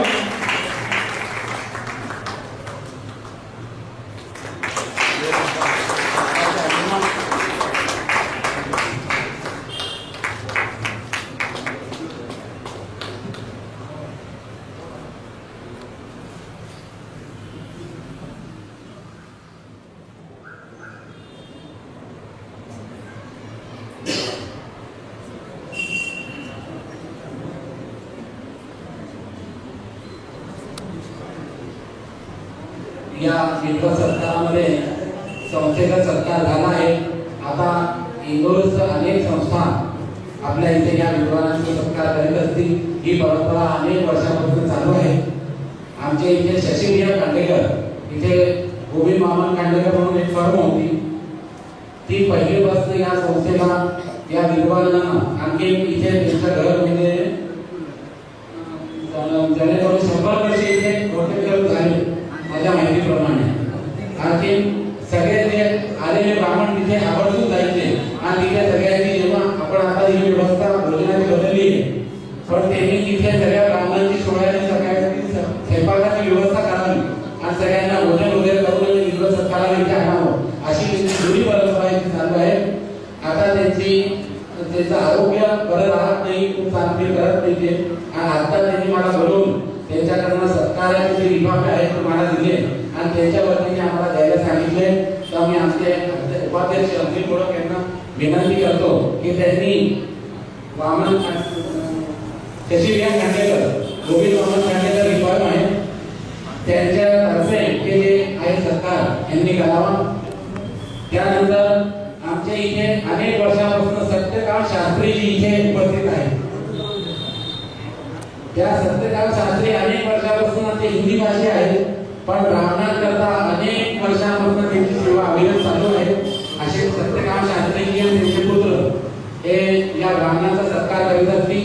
यानंतर मी सत्यकाम शास्त्रीजींना इथे आमंत्रित करेन की त्यांनी लवकरात लवकर इथे येऊन या ब्राह्मणाचा सत्कार करावा. त्यानंतर महाराष्ट्र साहित्य सभा रोड ही संस्था अनेक वर्षापासून या सगळ्या आलेल्या प्रबोधनांचा सत्कार करत असतील. शास्त्रीजी नंतर मी त्यांना आमंत्रित करणार आहे की त्यांनी महाराष्ट्र साहित्य सभा या संस्थेच्या वतीने सगळ्या ब्रह्मविद्वानांचा सत्कार करावा.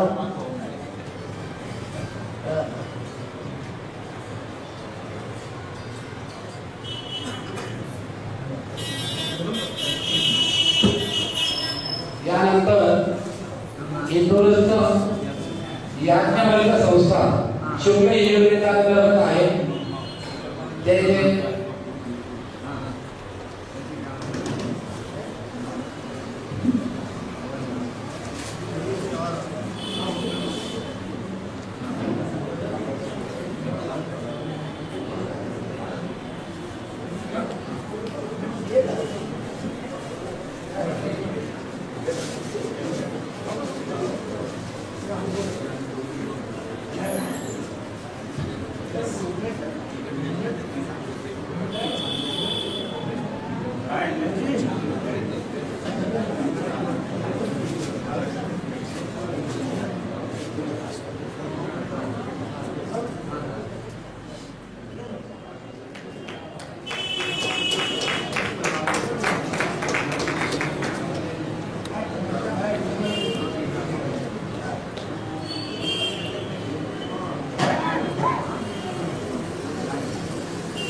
महाराष्ट्र साहित्य सभा यांच्याकडून सत्कार होत आहे. आमचे कस्तुरी साहेब, अश्विन खरे साहेब यांना मी विनंती करतो की त्यांनी सत्कार करावा.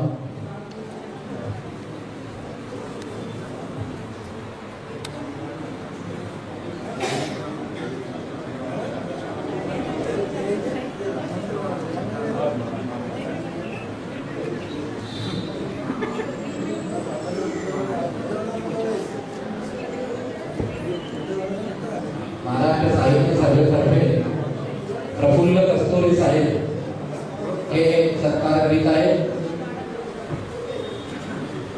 ठोंबळे साहेब, त्यानंतर अश्विन खरे साहेब हे प्रत्येक वर्षी जे संस्थेला साहित्य सभेकडून ते सत्कार करत असतात.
यानंतर याज्ञवल्क संस्था शुक्ल हिंदू पीठांतर्गत इथे कार्य करतील त्यांचे उपाध्यक्ष पांडुरंग भगत व संदीप पोफळकर यांना मी इथे आमंत्रित करतो.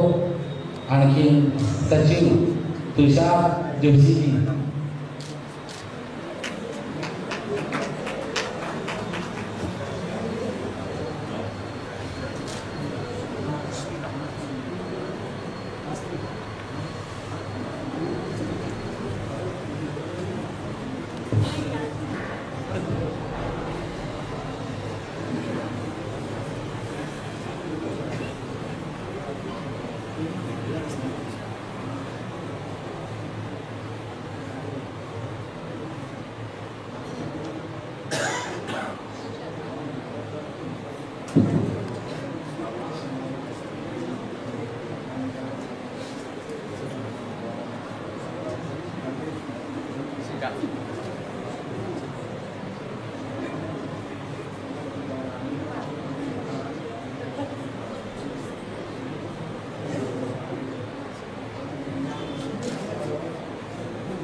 अध्यक्ष तथा भारतवर्षातील थोडंसं शांत बसून आपण सर्वांनी, मी जास्त वेळ घेणार नाही आपल्या सगळ्यांचा, अगदी 5 मिनिटं बोलणार आहे, तर श्रवण करावं.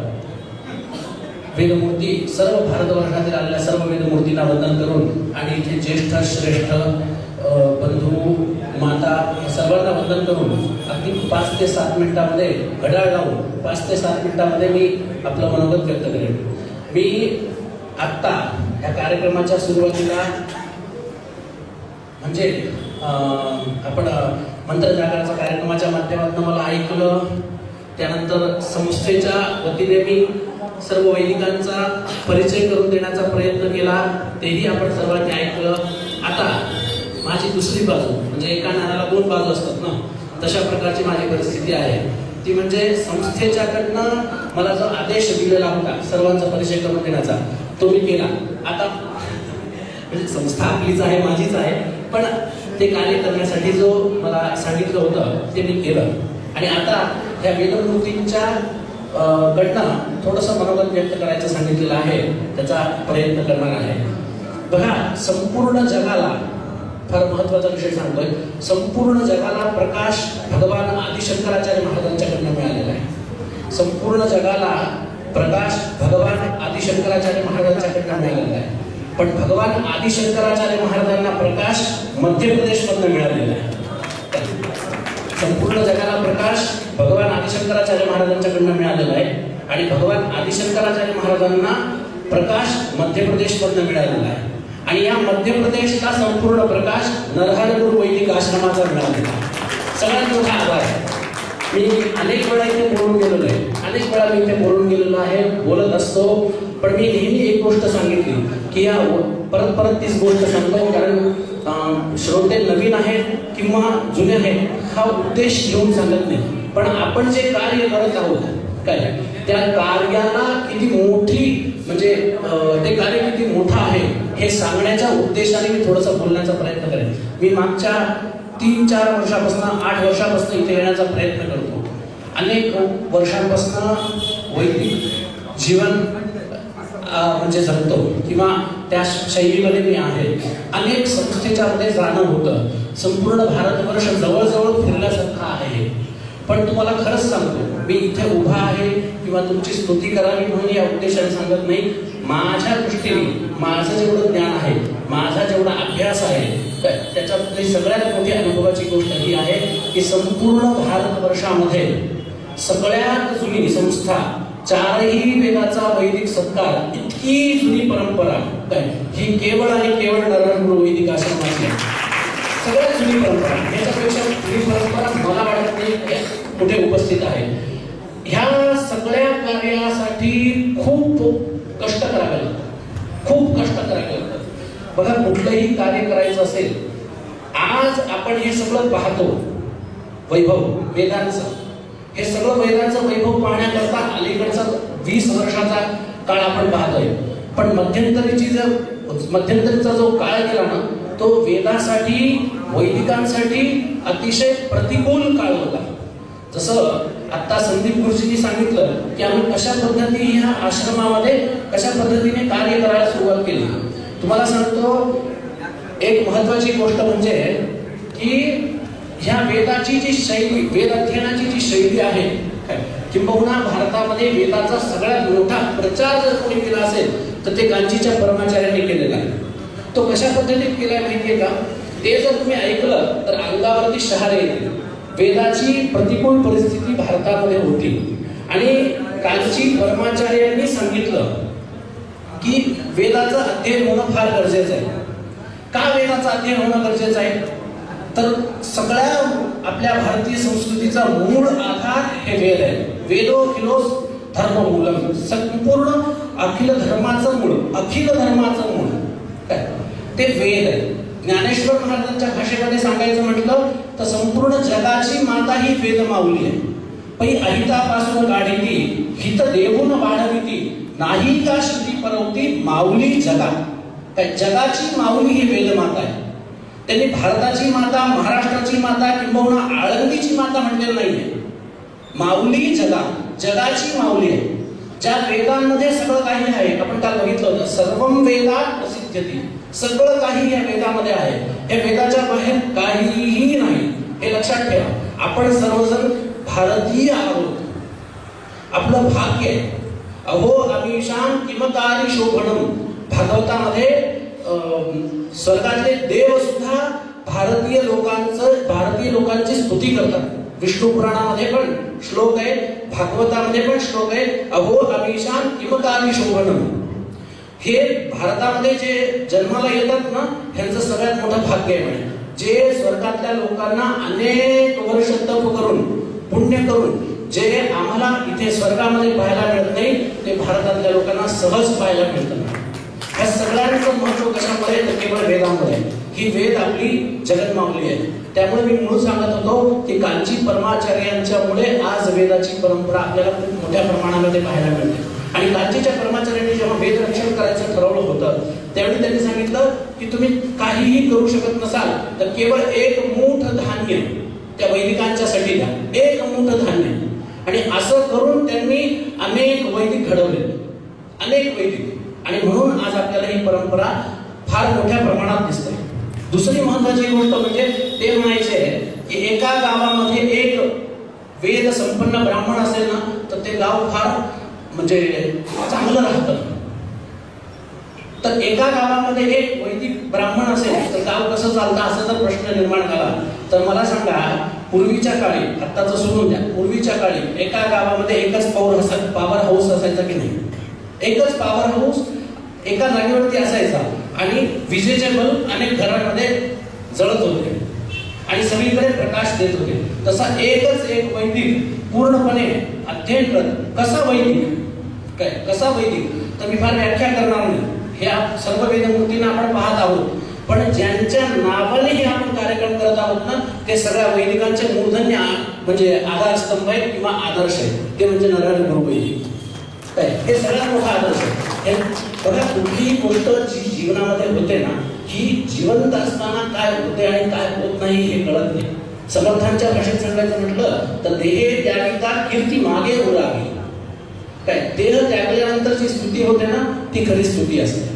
तसं ह्या वैदिक आश्रमामध्ये अनेक वर्षांच्या पासून आपण हे सगळे कार्य करत आहोत. मी आधीच बोललो, मी जास्त वेळ घेणार नाही, माझ्या 2 मिनिटं बाकी आहे. तर मी सुरुवातीलाच एक गोष्ट सांगितली, ती म्हणजे की संपूर्ण जगाला भगवान आदिशंकराचार्यांनी प्रकाश दिला, पण भगवान आदिशंकराचार्य महाराजांना मध्य प्रदेशने प्रकाश दिला.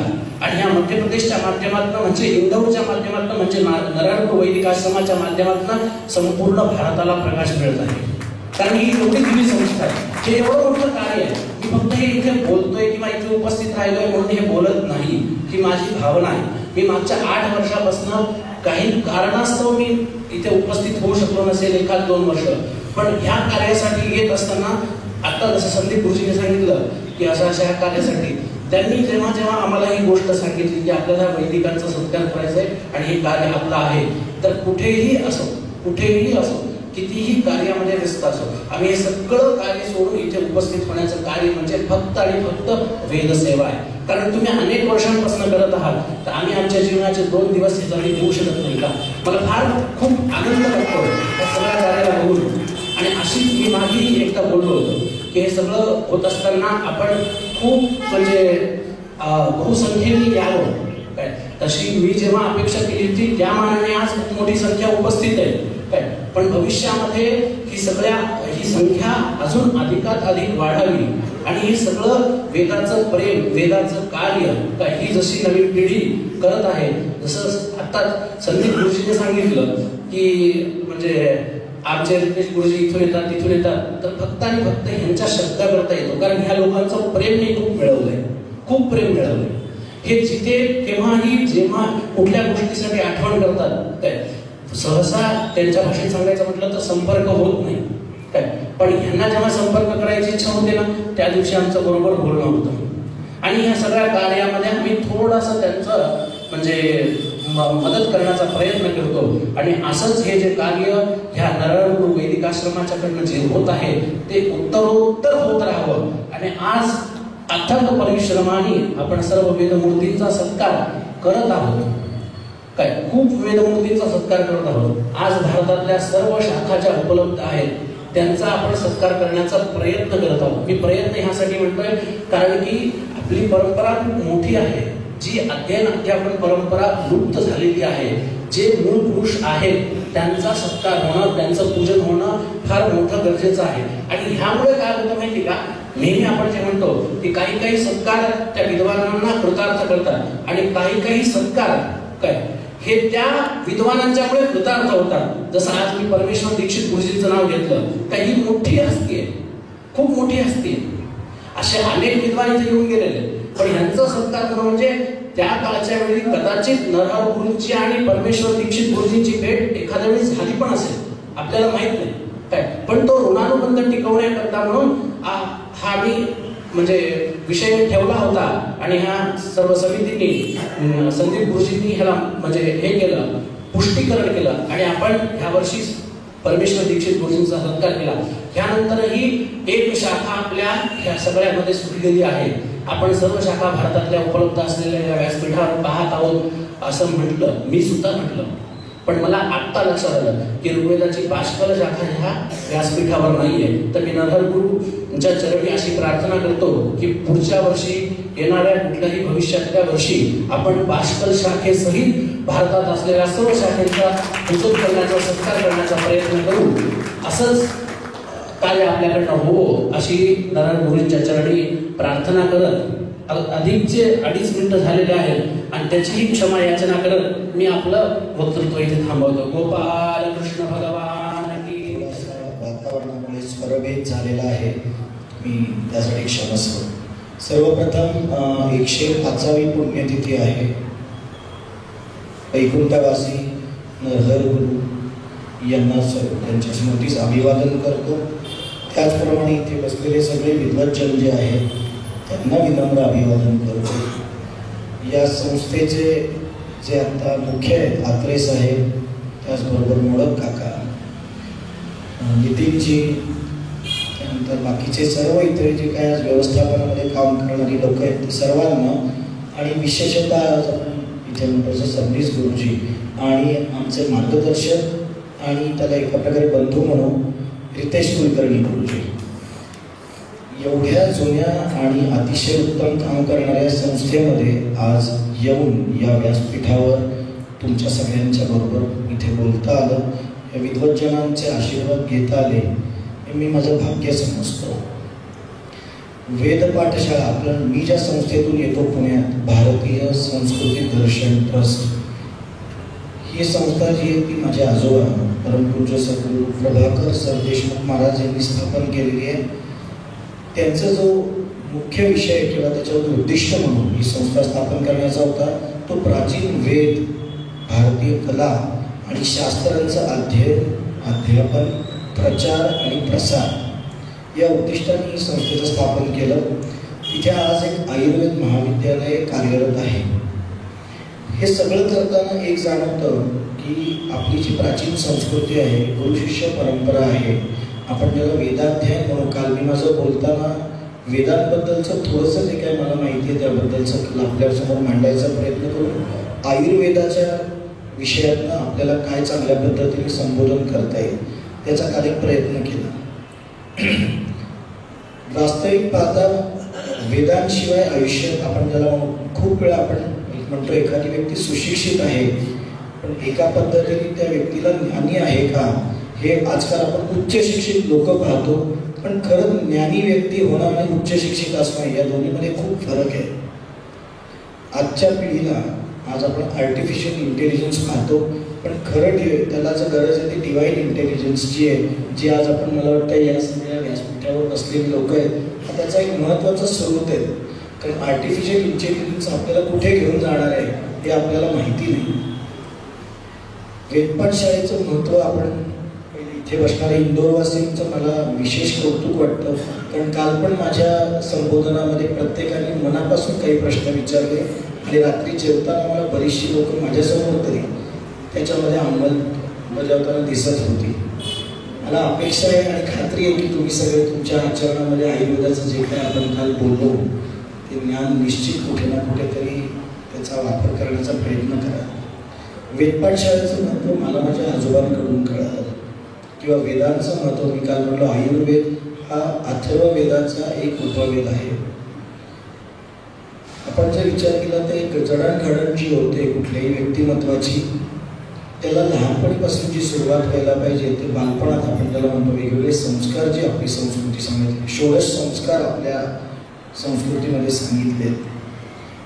आजकालच्या आपण जर कालाच्यात पाहिलेलं आहे तर याच्यामध्ये बरीचशी मुलं ही खरी मनापासून हुशार आहेत, त्यांचं जर आपण ज्ञान पाहिलं तर अतिशय उत्तम आहे, पण त्याला योग्य मार्गदर्शन नाही. ह्या वेदपाठशाळेत मला असं वाटतं, आज मी सकाळी मोडक काकांच्या बरोबर आणि अजून काही लोकांशी बोलताना की नरहर गुरुजींना शांत होऊन इतकी वर्ष झाली, आज 105वी पुण्यतिथी आहे. ती व्यक्ती आज शारीरिकदृष्ट्या इथे नसतानाही एवढे सगळे आज आपण ज्याला म्हणू त्याप्रमाणे विद्वान लोक आणि अनेक लोक जे पडद्यामागनं या संस्थेसाठी काम करतायत, हे सगळे आज इथे दिसत आहेत. मला असं वाटतं त्या शक्तीचा तो आपल्याला कुठेतरी येणारा एक अनुभव आहे. आपण समोर असतानाही लोक काम कधी कधी करत नाही, पण नसताना आपण ज्याला म्हणून स्वर्गवासी असतानाही त्या विचाराची किंवा त्या संकल्पाची या चांगल्या पद्धतीने अनेक लोक जे पुढे आज काम हे पुढे नेत आहेत. मला असं वाटतं खरं गुरुजींचं त्याच्यामधलं मोठेपण किंवा गुरुजींची जी आपण म्हणून आध्यात्मिक ताकद आहे की ती शक्ती हे सगळं करून घेते आहे, अनेक लोक जोडती आहे. आता भारतातील वेगवेगळे जे प्रांत आहेत त्या अनेक प्रांतामधील अनेक वेदांच्या शाखा आणि तिथल्या विद्वानांना एका मंचावर आणून आज आम्ही पाहतोय की इथे बसलेले अनेक लोक न कंटाळता त्या वेदाबद्दल त्यांची निष्ठा जी आहे किंवा त्यांच्याबद्दल वेदाचा जो आदर आहे हा व्यवस्थितपणे ऐकून घेऊन त्याचा पुढे अजून चांगल्या पद्धतीने कसा प्रचार आणि प्रसार होईल त्याचा प्रयत्न या संस्थेकडून होताना मला निश्चित दिसून येतो. मी ज्या क्षेत्रामध्ये काम करतो ते वैद्यकीय क्षेत्र आहे. आज आपल्याला दिसून येतं, काल मला बरीच जण म्हणाली की सर तुम्ही बऱ्याच एखाद्या पेशंटची बराच वेळ बोलता, ते महत्त्वाचं आहे. कारण आजच्या दिवसामध्ये आपण पाहतो की 3 ते 5 मिनिटात डॉक्टर जो असतो तो लिहून घेतो, विचारतो आणि त्याच्यानंतर चिठ्ठी लिहून देतो. पण मी म्हटलं तसं आयुर्वेद हे नुसतं वैद्यकशास्त्र नसून हा एका प्रकारचा विचारसरणी म्हणजे त्याला फिलॉसॉफी म्हणू आपण. काल मी काही आपल्यासमोर तत्त्व म्हणली, त्या तत्वांद्वारे आपण नुसतंच वैद्यकशास्त्र विचार करता आयुष्याचा विचार करतो. आयुष्य वेदा आयुर्वेदा म्हणजे मी म्हणतो या सगळ्याचं ज्ञान ज्या पद्धतीने दिलं जातं आहे गुरुकडून शिष्याला, त्याच्यावर पुढची पिढी काय करणार हे बरंचसं अवलंबून आहे. आजचा सुवर्ण काळ जो होऊन गेला, मला असं वाटतं मगाशी गुरुजी म्हणत होते की अशी बरीचशी रितेश गुरुजींची बोलताना मला त्यांनी सांगितलं की अशा अनेक शाखा ज्या लुप्त झाल्या आहेत. हजारो शाखांपैकी फक्त 12 शाखा आज राहिलेल्या आहेत आणि त्या 12 शाखा पण व्यवस्थित राहाव्या म्हणून इथे बसलेले अनेक विद्वज्जन हे मला वाटतं देवाची कृपा आहे आणि आपल्या भारताचं सौभाग्य आहे की ते प्रयत्न करतात की ही जीवित राहावी. कुठलीही गोष्ट ही चांगल्या पद्धतीने सुरळीत सुरू करणं हे जेवढं चांगलं आहे त्याच्यापेक्षा मला वाटतं महत्त्वपूर्ण ते चालू राहणं आहे, अखंडपणे चालू राहणं. या सर्व विद्वज्जनांना नतमस्तक मला असं वाटतं माझं अभिवादन आहे की या सगळ्यांतर्फे त्यांचं जे ज्ञान आज ते आपल्या पिढीला म्हणजे आज मला सुद्धा माझं सौभाग्य वाटतं की या मंचावर तुम्ही पहिल्यांदा रितेश गुरुजींना म्हणलं आहो की खूप मोठी जबाबदारी तुम्ही देत आहे अध्यक्षपदाची आणि त्याच्यासाठी तुम्हाला वाटतं का की मी पाहतो. ते म्हणजे तुमची जी आज परंपरा चालत आली आहे त्या परंपरेला आणि आपल्या आयुर्वेदाच्या ज्ञानाला ते बघून त्यांनी सांगितलं की तुम्ही निश्चित यावं असं वाटतं. पण मी असं अजूनही समजतो की माझ्या आजोबा किंवा माझ्या आधीच्या ज्या 10 पिढ्या त्यांचं काम आणि अख्ख्या आयुर्वेद या क्षेत्राचा या ठिकाणी आज सन्मान होतो ना की माझा वैयक्तिक सन्मान. आज माझ्या आईवडिलांनी गुरूंनी जे कष्ट घेतले त्या कष्टाचा इथे सन्मान होतो. मला निश्चित या गोष्टी आनंद वाटला की 3 दिवस कार्यक्रम वेगवेगळ्या पद्धतीने चालू आहे. म्हणजे आपण संगीत बघितलं, मला असं वाटतं मोडक परिवाराकडनं पहिल्या दिवशी संगीत चांगल्या पद्धतीने इथे प्रयोजन केलं होतं. काल मला संधी मिळाली. आज आपण मंत्र जागर ऐकला. ह्या वास्तूत मला निश्चित खात्री आहे की उत्तर चांगल्या गोष्टी होत जातील. कारण या वास्तूमध्ये मंत्रांचा जिथे मला असं वाटतं दोष होतो तिथे काही कमी पडत नाही. आणि नुसतं मंत्रघोष नाही तर मला निश्चित खात्री आहे की अनेक लोक म्हणजे मला नितीनजी आहेत किंवा सबनीस गुरुजी आहेत, मोडक काका आहेत, आमच्या इथे समोर आता राहणारी काही लोक आहेत, हे कुठेही न लाजता कमीपणा न बाळगता जी जबाबदारी समोर दिसेल ती पेलून आलेल्या प्रत्येक कामाला आपण म्हणतो चांगल्या पद्धतीने पूर्णपणे पेलून हा कार्यक्रम चांगल्या पद्धतीने पूर्ण नेण्यास पूर्णपणे सहकार्य करत आहेत. कुठेही मला असं दिसलं नाही की प्रत्येकांमध्ये जे आज काम करण्याची आज एकजूटपणा आहे. अनेक संस्था इथे आज इथे आलेल्या आहेत ज्यांनी सत्कार केला आहे विद्वज्जनांचा. निश्चितच मला असं वाटतं की परत एकदा लोकांमधला कल हा वेदांतप्रती काहीतरी चांगलं करण्याचा आणि या वैदिक ज्ञान हा चांगल्या पद्धतीने पुढे घेऊन जाण्यासाठी बदलत चालला आहे. माझे आजोबा नेहमी सांगायचे की आपण कुठली गोष्ट जी आहे ती शास्त्रोक्त करावी. आज आयुर्वेदाचं काम करतानाही आपल्या इथली जी संस्था आहे भारतीय संस्कृती दर्शन ट्रस्ट, हे मी काल बोललो की आयुर्वेदामध्ये वेगवेगळ्या संहिता आहेत. चरक संहिता, सुश्रुत संहिता किंवा आपण वाग्भटाची म्हणू. त्याच्यामध्ये जे हजारो वर्षांपूर्वी सांगितलेलं ज्ञान आहे ती आजची जी अर्वाचीन काळातले जे डॉक्टर्स आहेत ते मानत नाहीत. किंबहुना आपण जर आज पाहिलं त्यांना आपण भेटलो तर ते म्हणतात एखाद्या पेशंटला तुम्ही आयुर्वेदाचं औषध घेत असाल तर आमच्याकडे येऊ नका. आपली संस्था काम जे करते ती असाध्य किंवा कष्टसाध्य व्याधी जे जसा कर्करोग आहे किंवा आपण ज्याला म्हणून संधिगत वात आहे, एड्स आहे, अशामध्ये आज आपण ज्याला म्हणतो त्याप्रमाणे चिकित्सा आणि संशोधन हे करताना नवीन तंत्रज्ञानाची जोड घेऊन आजच्या पिढीला, आजच्या डॉक्टर्स म्हणजे आपल्या इथलेच आहेत. मला सद्गुरू नेहमी म्हणायचे की भारताचा इतिहास पाहिला तर मधल्या काही काळामध्ये बरेचशा लोकांनी आपणच आपल्या अंतर्गत वादांमध्ये भरपूर नुकसान करून घेतलं आहे. त्यामुळे आम्ही नेहमी म्हणतो की आपण एकमेकांना कॉन्ट्रडिक्ट करण्यापेक्षा कॉम्प्लिमेंट करू.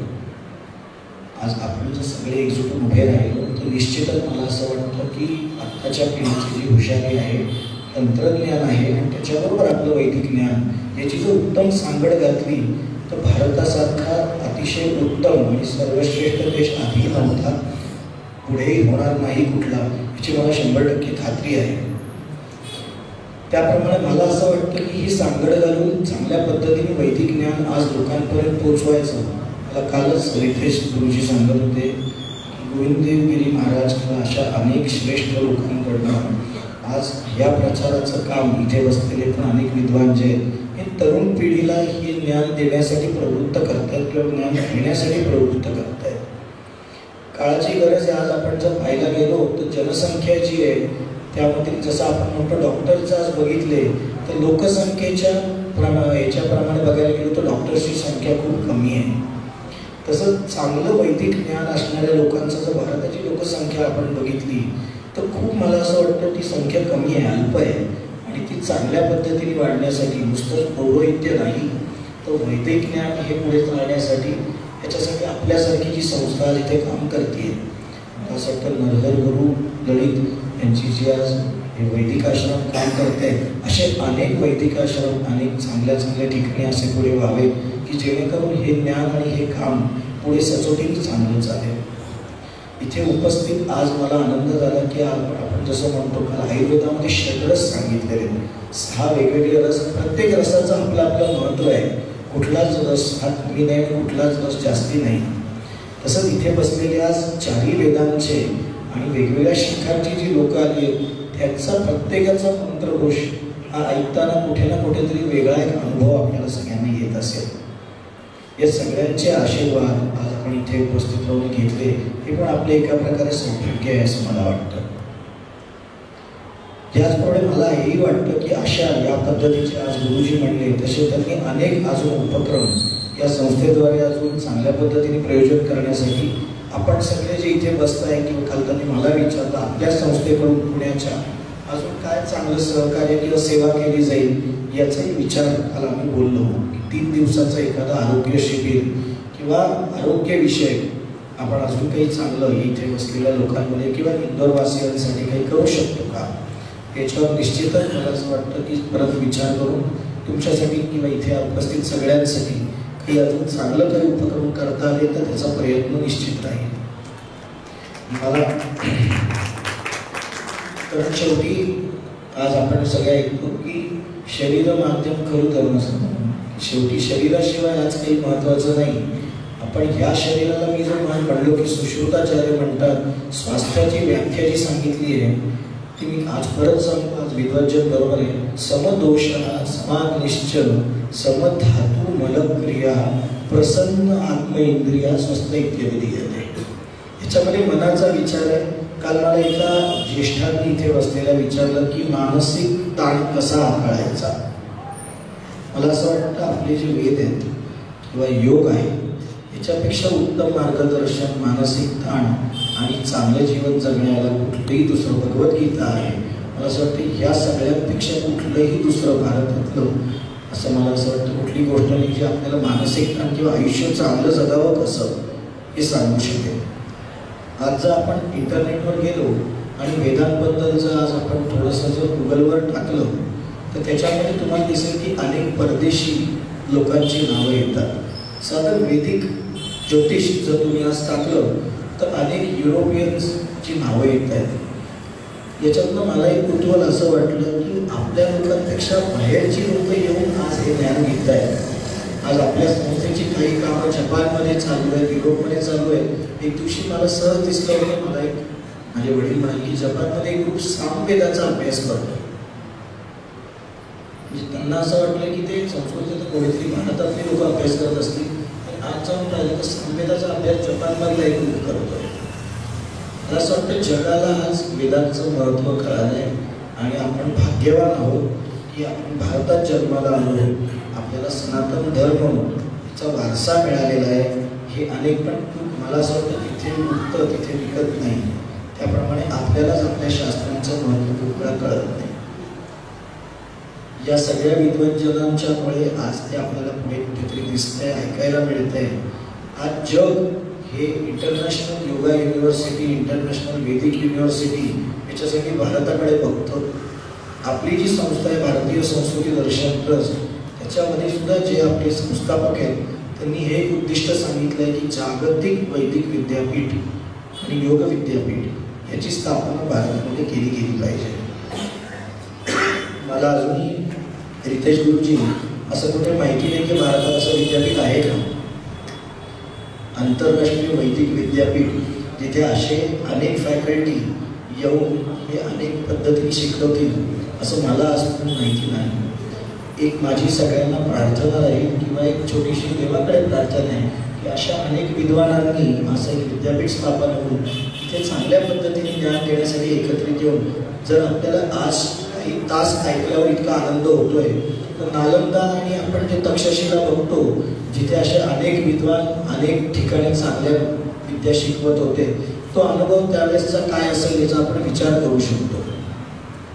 याच पद्धतीने मला असं वाटतं की वारंवार अशी अनेक संमेलने इंदोरमध्येच या ठिकाणी नसून या आपल्या संघटनातर्फे भारतात अनेक ठिकाणी व्हावीत आणि त्यासाठी आपल्या सगळ्यांकडनं मी माझ्याकडनं आज इथे निश्चित ग्वाही देतो की ज्या प्रकारे एखादी सेवा किंवा जे काही त्याच्यामध्ये लागू शकेल तो सहभाग घेण्यासाठी मला निश्चित आनंद वाटेल.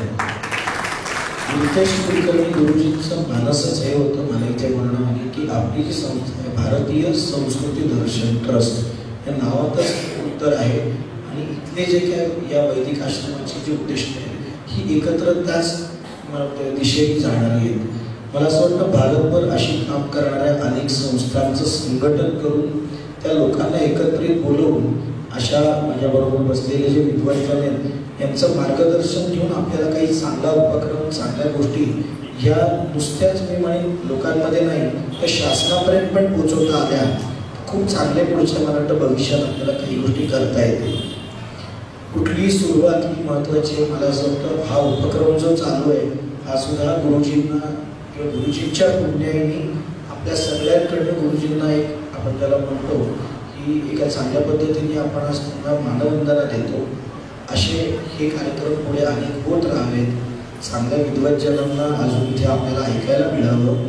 या समाजाला आणि इथल्या भारतातल्या आपल्या सगळ्या जनतेला या वेदाचं जे अतिशय ज्याला आपण म्हणू मौल्यवान अमूल्य ज्ञान याचा आपल्याला कायम अनुभव मिळावा आणि पुढे ते चालत राहावं अशी केवळ ईश्वरचरणी प्रार्थना करतो आणि माझे 2 शब्द तुम्हाला सगळ्यांना इथे विनम्र अभिवादन करून थांबवतो. धन्यवाद. आपण जसं 3 दिवसाचा शिबिर हे लवकरात लवकर आपण इथे मॅनेज करू. आणखी सगळ्यांना अपेक्षा आहे की तुम्ही लवकरात लवकर या आणि आमचा विश्वास आहे की आमच्या या शब्दाला मान घेऊन तुमची व्यवस्था लावून इथे याल. या सगळ्यांच्या वतीने मी तुम्हाला आग्रहपूर्वक विनंती पुन्हा करतो. आता या समापनाची वेळ आपल्याला आलेली आहे. काही विद्वानांच्या गाड्या आहेत म्हणून आपण खूप वेळ न घेता मी थोडक्यात आभार प्रदर्शन करतो. त्याचप्रमाणे थोडीशी 1-2 माहिती या वैदिक आश्रमाबद्दल होती ती तुम्हाला सांगायची राहिली. नवीन उपक्रम म्हणजे या सगळ्या वैदिकांच्या आशीर्वादाने आम्हाला ही नवनवीन उपलब्धी होत राहते.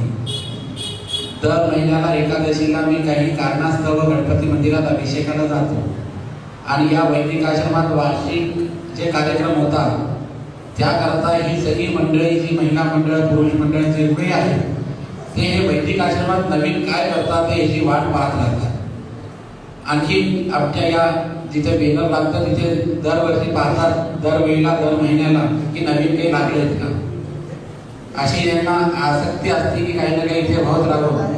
म्हणून सगळ्या गुरुजींना मी सांगायचं इच्छुक आहे की आमच्या या महिला मंडळांनी एकादशीला विष्णू सहस्रनाम असा एक पठण कार्यक्रम राबवला आहे. त्या आमच्या 50 ते 60 बायका, मी नुसता एक मेसेज घातला की आपल्याला असं महिनाभरांनी भेटायला आपल्याला फार हे होतं, त्रास होतो, आपल्याला एकामेकाला भेटता येतं, संवाद साधता येतं. म्हणून एकादशीला आमच्या सौ पूजा जोशी यांनी त्याचा जो आहे ती वाटचाल पुढे वाढवली आणि सगळ्या महिलांना एकत्र करून आणि विष्णू सहस्रनाम हा कार्यक्रम आपण दर महिन्याच्या दोन्ही एकादशीला तिथे करतो गणपती मंदिरात. जोरदार टाळ्या महिला मंडळाकरता, पुरुष मंडळांनी एकाच काही पुरुषही उपस्थित असतात. आणि दुसरी गोष्ट, दर चतुर्थीला इथे वैदिक आश्रमात गणपती मंदिरात मोदक वितरण होतं प्रसाद रूपी. किमान 1000 मोदक या सगळ्या महिला मंडळांकडून एक श्रमदान म्हणून तिथे केले जातात. आणखी ते मोदक आपण सगळ्यांना इथे गणपती मंदिरात वाटतो. त्यांनाही अशी गणपती सद्बुद्धी देऊ, आरोग्य देऊ की हे कार्य त्याचं अविरत चालू राहील.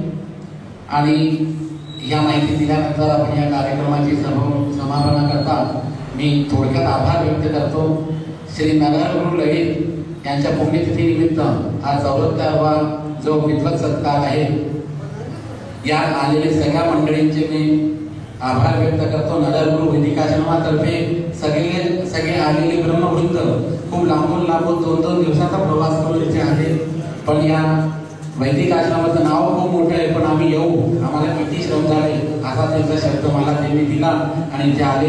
त्याबद्दल मी नरहर गुरु वैदिक आश्रमातर्फे त्यांचे सगळ्यांचे आभार व्यक्त करतो. इथे सगळ्यांनी जी काही आम्हाला मदत केलेली आहे या विद्वत सत्काराकरता, सगळ्या कार्यकर्ता, त्यांचेही मी आभार व्यक्त करतो. विशेष करून आपण दिनकर गुरुजींचे आभार व्यक्त करतो की त्यांनी आपल्याला हे सगळे उपलब्ध करून दिले. आणखी काळजीपूर्वक आता फोन जरूर केला त्यांनी व्हिडिओ कॉल करून की सगळ्यांचा कार्यक्रम कसा चालला आहे असं त्यांनी चाचणी केली की व्यवस्थित चाललाय की काही त्रास तर नाही. म्हणून आपण दिनकर गुरुजींचे आभार व्यक्त करतो.